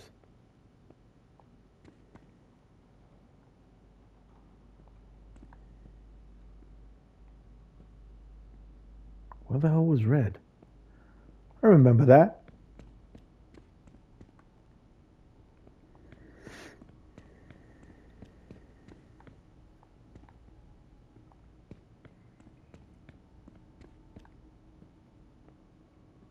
Oh, and there's red. So something's going to happen now.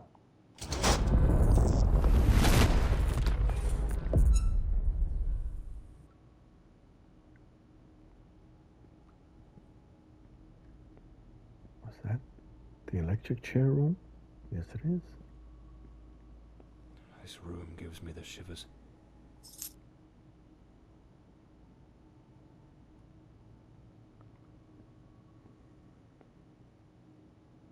All right, so we got a set of keys. What the hell for? I don't know. But let's go back to the elevator, mate.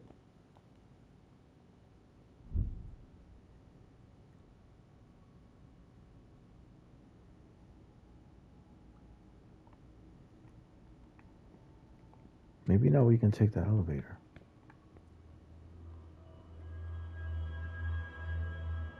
Dude. I need to hide. Quickly. Where?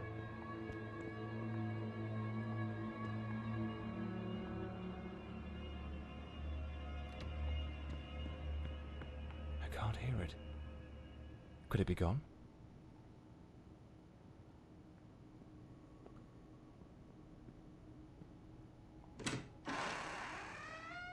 Well, she did say we're not alone. How the hell she would know that? How would she know that? I don't know. That lady's suspect too, man. The one that hired us.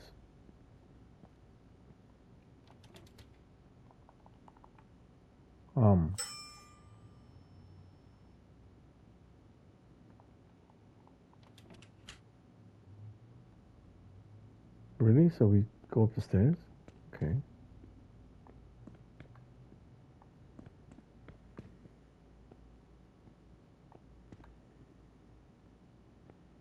Oh, okay. So we gotta take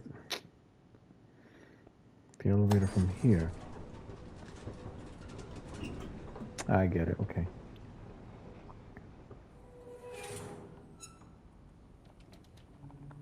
But it's locked. Without the key, I won't be able to access the upper floors. I thought I grabbed those keys. You know,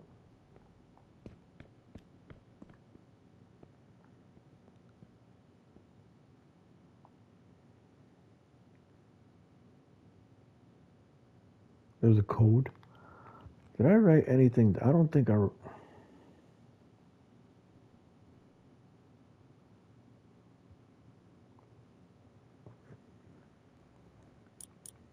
don't remember where I got this from, but this is 89981. 89981. See, here's a good thing why when you play a game, you write all the codes down that you encounter. Because I don't know where the hell I was supposed to get this from.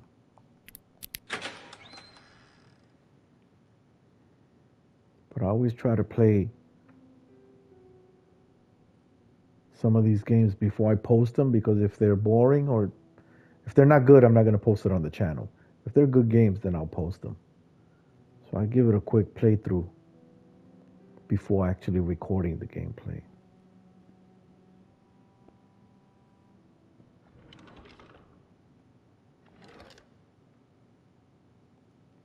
And certain codes I remember writing, some of them.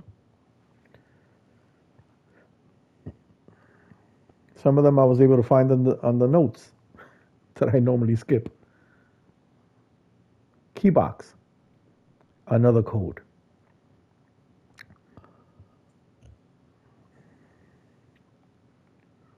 Well, today's code is the moth. Oh, okay.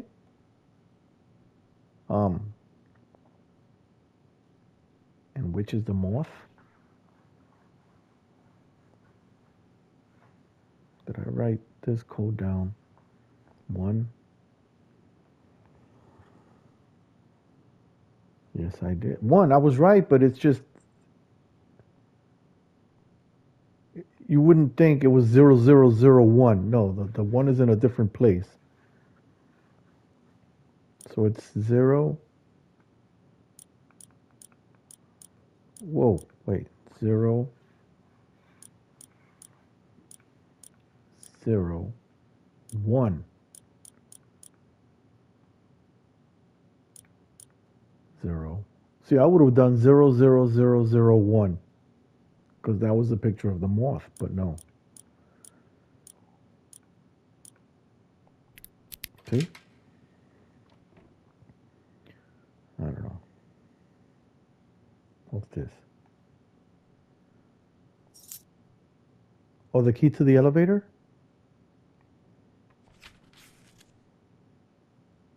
Oh shit, it was right on the desk, guys. There it is, plate 4, 00100. Let's pretend that I didn't see that.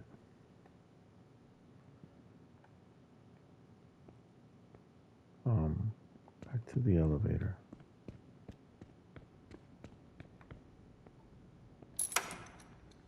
There we go. So now we go. Where though?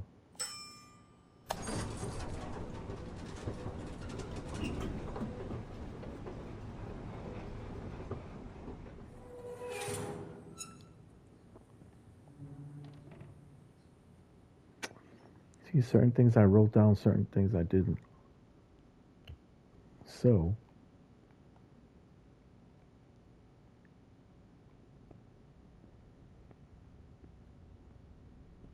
well, I'm supposed to. Dr. Sheridan's office. This is where I'll find Elodie and Walter's records. Elodie. Yeah, if it's alphabetized, it would be on the E, no?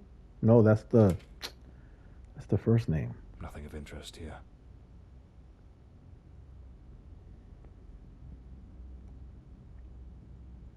Oh no. You guys already know. I am not reading all that shit. But there's no codes, right? Okay.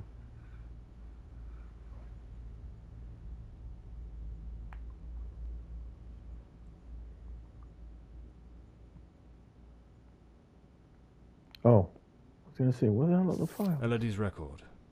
Patient at the sanatorium. I see a number. 2546. But I don't... Wait. No, it can't be. That's that dude. There he is. In the photo. Dr. Sheridan in the center. And right next to him... It's him. The man with the knife. That wild mane, that unkempt beard, it's unmistakable. But what's he doing here? And he's holding a book. What was that noise? Sounds like something just came crashing down. Oh shit, I was going to say I heard footsteps. Those were my own.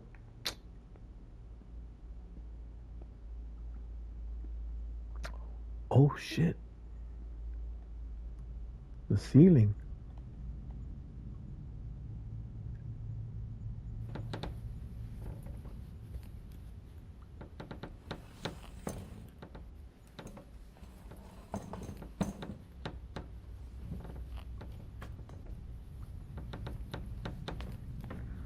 What?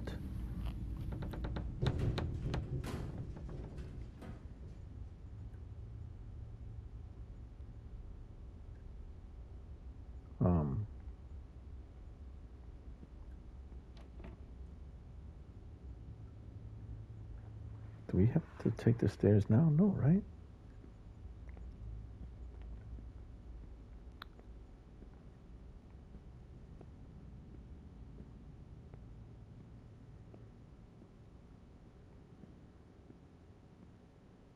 You know that we're playing this whole thing with no flashlight. We never picked up a flashlight. We never found another lantern.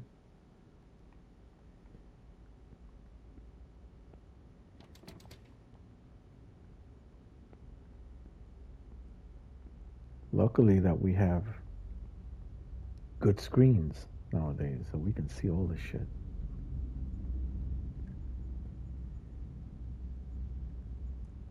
Staircase? No. Oh, not accessible.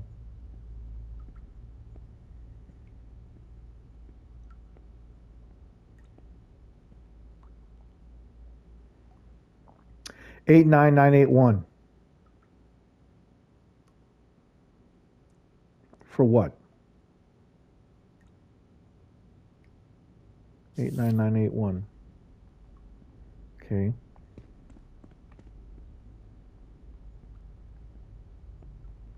All right. Let's get out of here.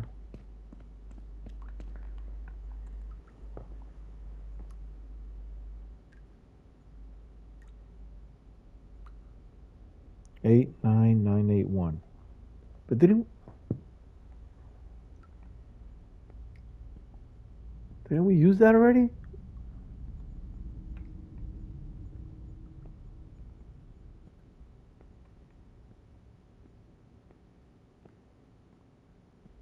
This is the door that we got. Oh, I could take the elevator to that, I guess. Again, there's nothing here that I need.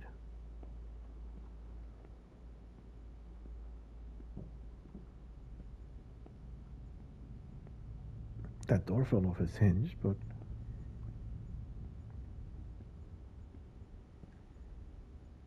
Oh, wait. Let me... Oh, I did this already, right? Yeah, I went through there already. Okay.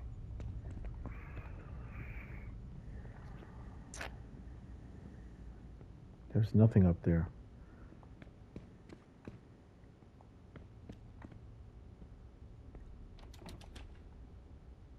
What the hell?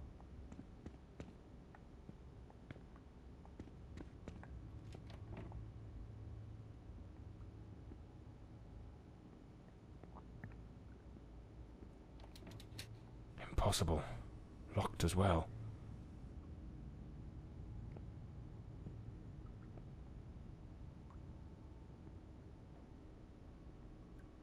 We came...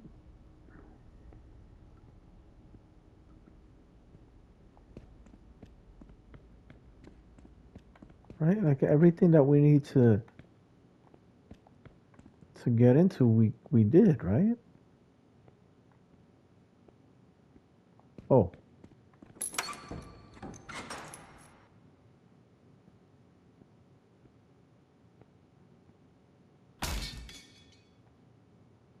Easy, man, with that shit. Clean water, an apple, a bit of bread. The food's still fresh. A cigarette case, with a bit of tobacco still inside.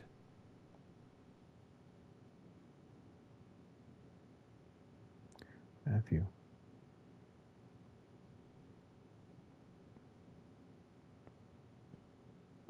Oh, wait. What's this over here? A maintenance uniform. Oddly well prepared. Not a speck of dust on it. Looks like someone's been coming through here. Perhaps this is what Lady Margaret meant in her call. Or was she trying to warn me about something else?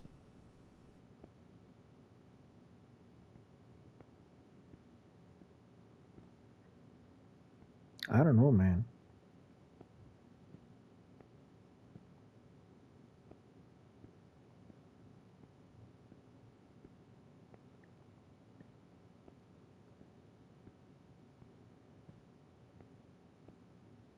I'm just roaming around.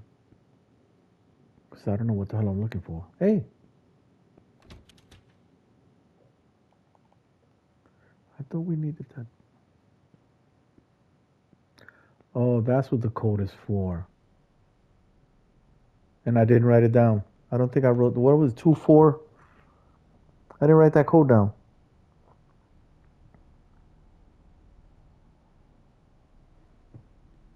The 4-digit code I didn't write down. What the hell bullshit is that?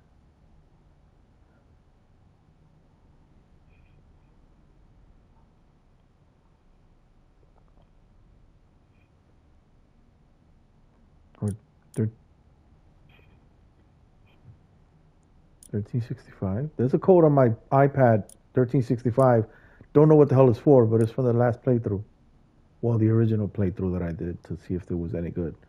Which is good. I'm enjoying this game. This was good then. So I figured I'd record the gameplay and post it. Oh. Okay. That hospital screen is positioned like the sail of a ship.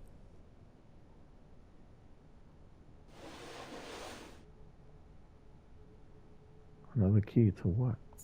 This must be the key to the attic. Let's see where it leads.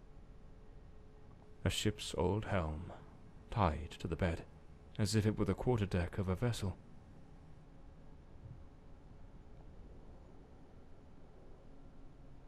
No codes?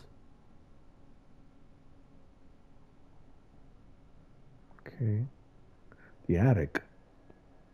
So we gotta take the elevator up to the last floor and wait, let me just make sure. See? I don't know what the hell is this now?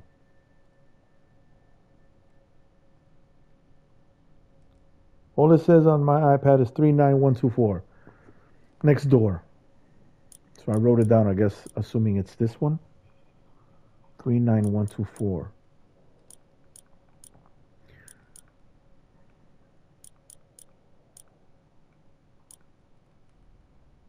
Which means it must have been on one of them notes that I didn't bother reading this time around. 4. No. 39124. 39124. Well, I guess that door stays locked. Oh no.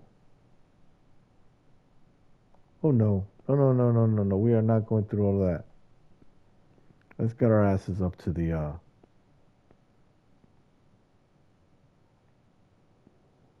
Can we go straight up to the attic through here?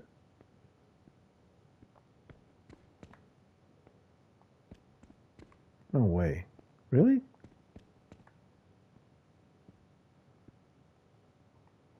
No. Wait. No. We're gonna probably have to take the elevator. Of course, we can't go through there.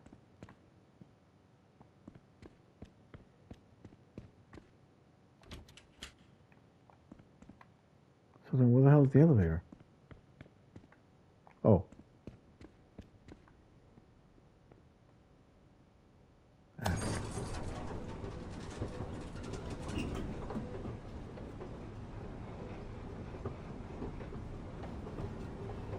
Jeez, there's nobody with us, man. We're alone here.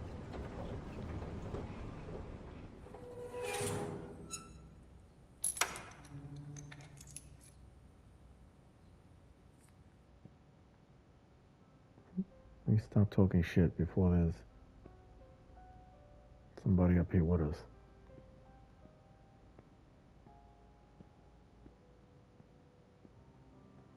Looks like Elodie found herself a little hideaway to keep practicing her dark craft. Yo, whoever they used to do the art for this game is really good. The art is dark, yes, but it's really, really good art. Powerful drugs for depression. Anxiolytics. The girl improved, but it seems the doctors were baffled by her mind. Elodie found painting, and with it, a way to spill the shadows that crawled through her mind. For someone that had mental issues, she was an excellent artist. Well, the character. Seriously good artwork, man.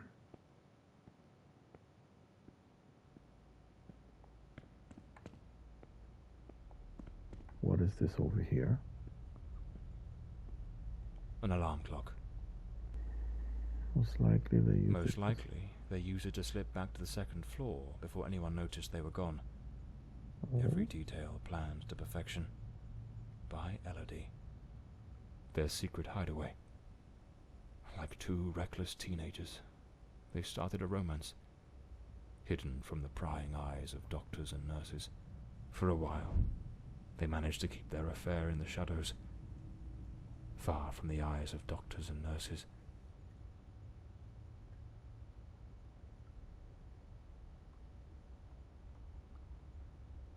He kept her happy, though. Hair on the chair, strands on the floor.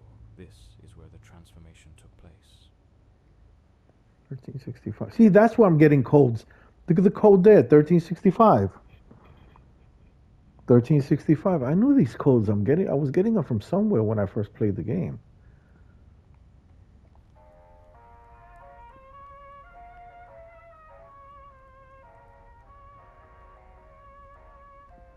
Okay.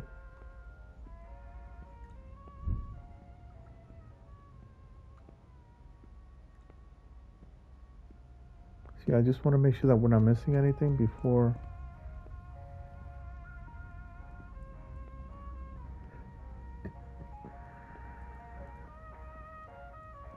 We checked everything, right?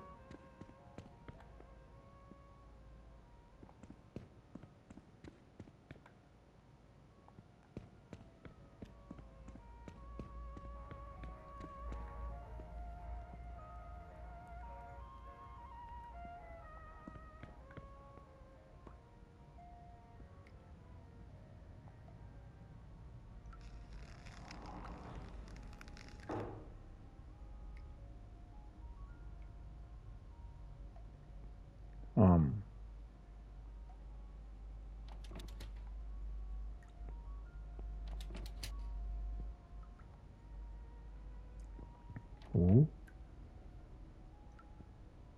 The room has been decorated to resemble some sort of island in the South Seas. Of course, I should have guessed. She pulled him into her world. Elodie created Walter Brandon. What? See, look, another code that I thought we needed. 39124. This letter. At the very least, it's highly inappropriate.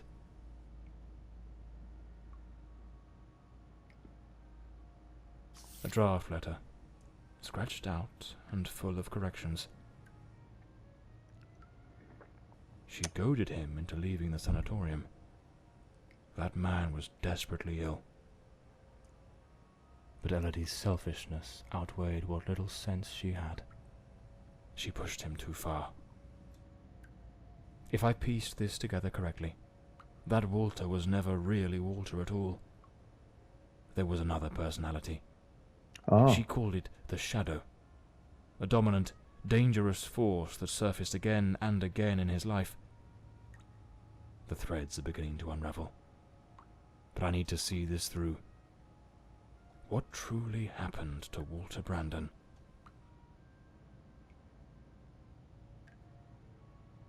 I thought he just went back to sea. I mean, you know, back to his ship and cut out.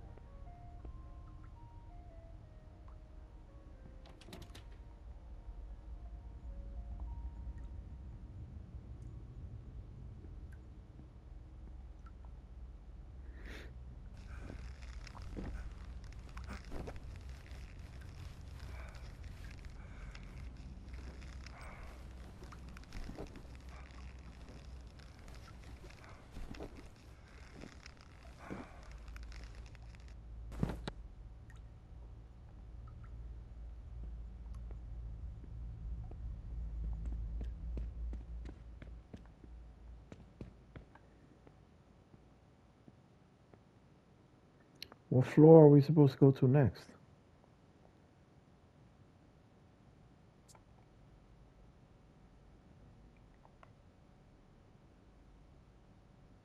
It's another thing they should have.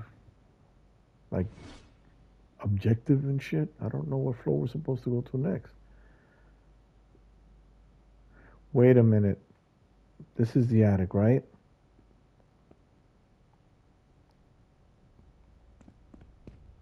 Didn't I grab a set of keys for the attic?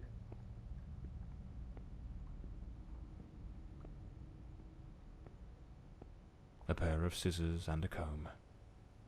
Elodie put in real effort to make him fit the mold of her ideal hero. Our island. She remade Patient 1365 in the image of her most secret longings.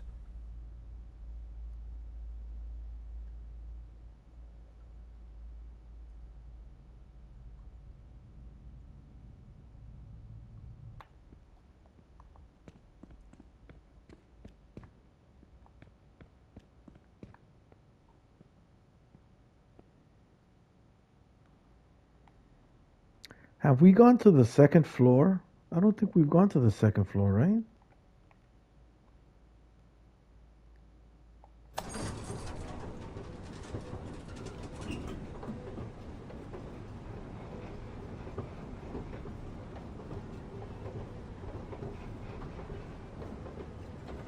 I should have kept the record of what floors we went to, what floors we didn't go to, but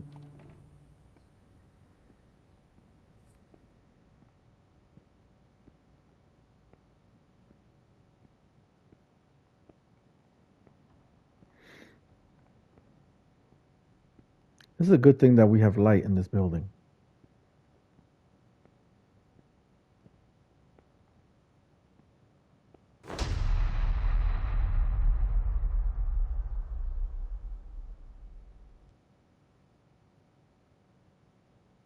Okay.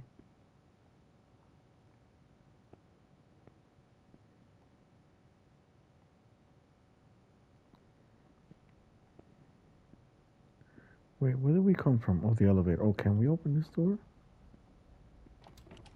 No, of course not. Why would we be able to open the damn door?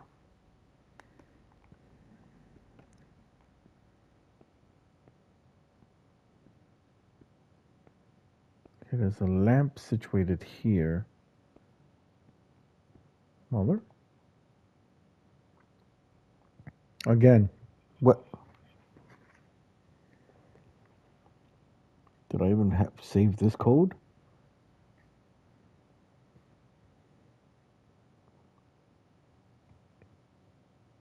I don't know. 39-124. I have no idea.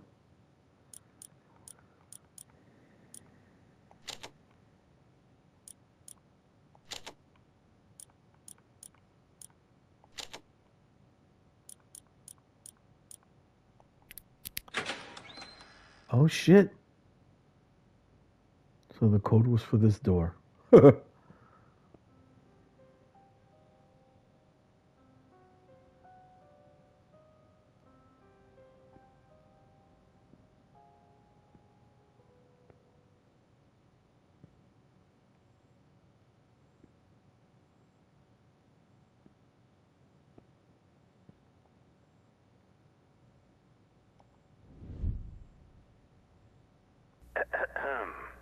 Patient number 1365 returns after an absence of 4 months.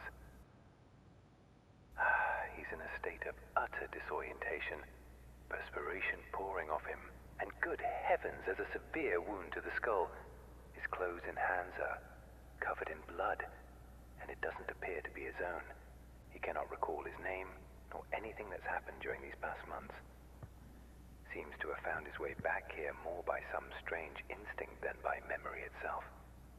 The personality once known as Walter has vanished entirely, as has the entity we refer to as the Shadow, though given his nature, I cannot say with certainty it isn't still lurking beneath the surface.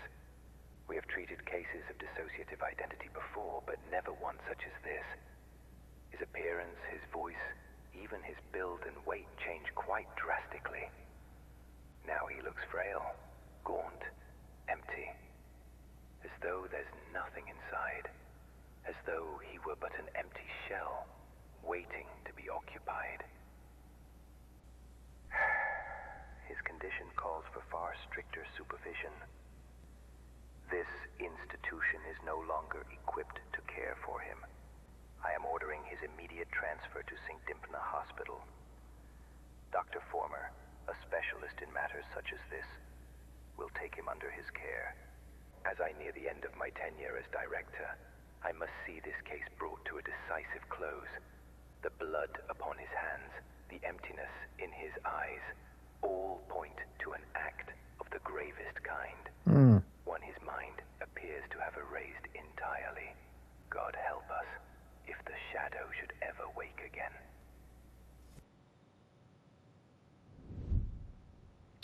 Oh shit.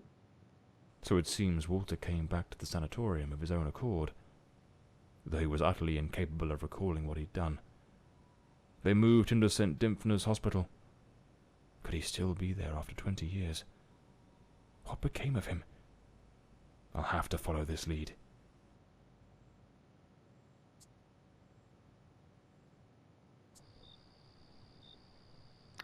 The missing piece.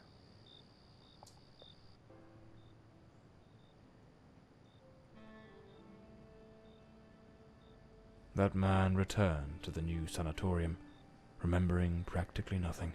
Maybe it was the wound Lady Margaret left him. Or maybe his mind shattered and never came back after what happened that night. As for me, I was hired to find the one who killed Elodie Fordside, and my intuition told me they were still there, in the depths of St. Dymphna. I sensed that the end of the road was waiting for me in that place.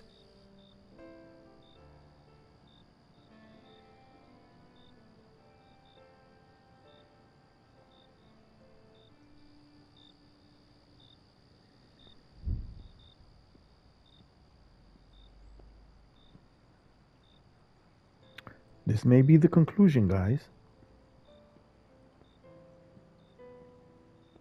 Can't very well saunter in through the front door as if nothing's amiss. I'll need to find another way in.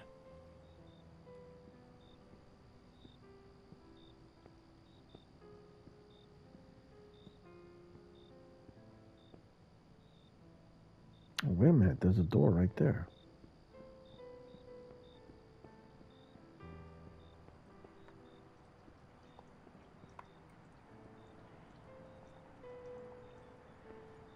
Okay, so that's not a way in.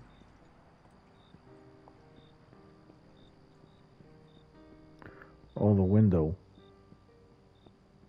Right here.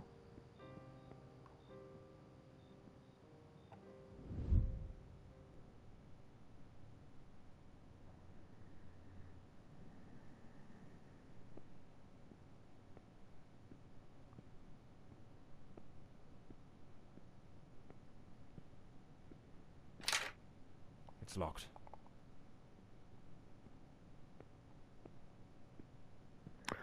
Is this place still occupied? You know, I didn't even check to see if there's still people working here. The night shift nurses are behind this door. I need to find another way into the hallway to the rooms. Oh shit, you see? I gotta remember that not every place is abandoned. Especially keys requested in the storage room file cabinet. Where the hell's the storage room file cabinet? Wait.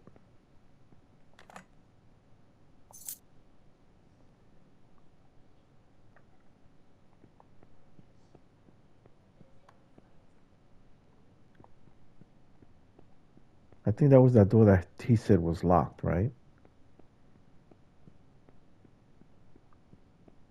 Yeah, this place. The storage room file cabinet. It's gotta be over here. Wait. Excuse me.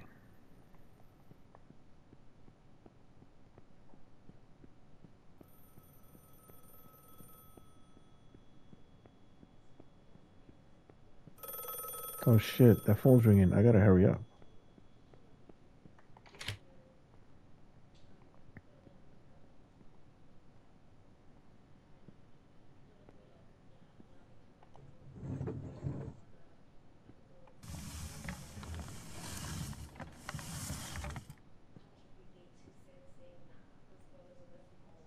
Well, they are gossiping up a storm in there. But at least they're enjoying each other's company while at work.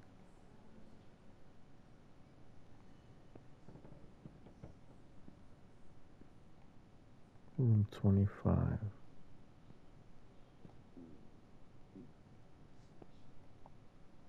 John Morley and the case of the red shoes. What the devil does this mean? I don't know, but that's about you. Lady Margaret. That fateful night, I was startled by the noise. Those wretched cries of agony from dear Elodie. I rushed to her chambers, and there you stood, stained with the blood of the one soul I cherished above all others in this world. Oh? The housekeeper had warned me, but I turned a deaf ear. Elodie was finally happy, even amidst your incessant bouts of volatility. Yet, with the passage of time, your demeanor darkened. More and more frequently, that sinister presence lurking within you began to surface, each appearance more violent than the last. Elodie no longer gazed upon you with the starry-eyed affection of a smitten young woman. The atmosphere in this house grew suffocating, fraught with an unbearable tension. That very afternoon I spoke with her. She had resolved to end your engagement. You seemed, or so I dared hope, to have accepted it with grace. But that night, that very night, you ended her life in the most savage manner imaginable. What? I threw myself upon Elodie, desperate to save her. But alas, it was far too late.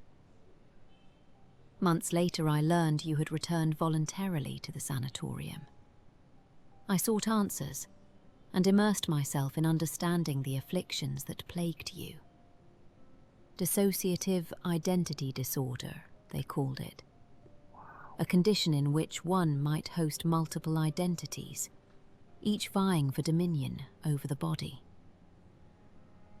But the man confined in that bleak institution was not the shadow, not the fiend who had stolen my daughter. No, he was but the shell, the hapless vessel. And I yearned to find the true culprit, not the facade, the murderer himself. Thus I devised my plan.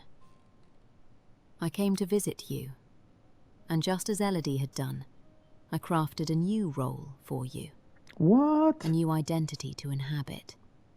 I brought books, personal artifacts, penned letters as Penny. I leased an office and prepared every detail meticulously, down to the smallest thread, for your return as John Morley. John Morley. Everything had to be flawless. And why, you may ask?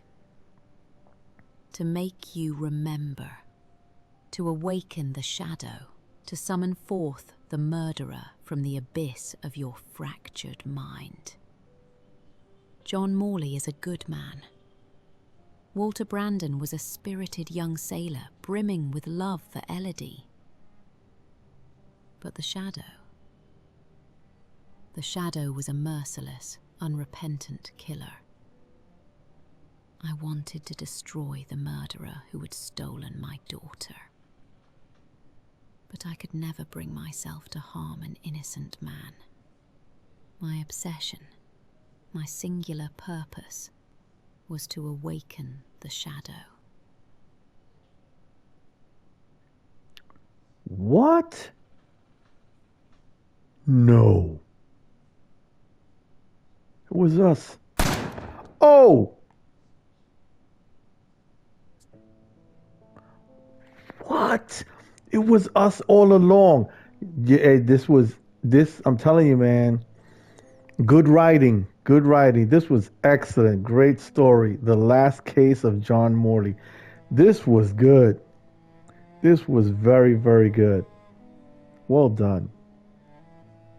Very well done. Well, guys, that's it. To the next game that I end up posting. You guys take care, be safe, and peace. This was really good. Very well done. The Last Case of John Morley.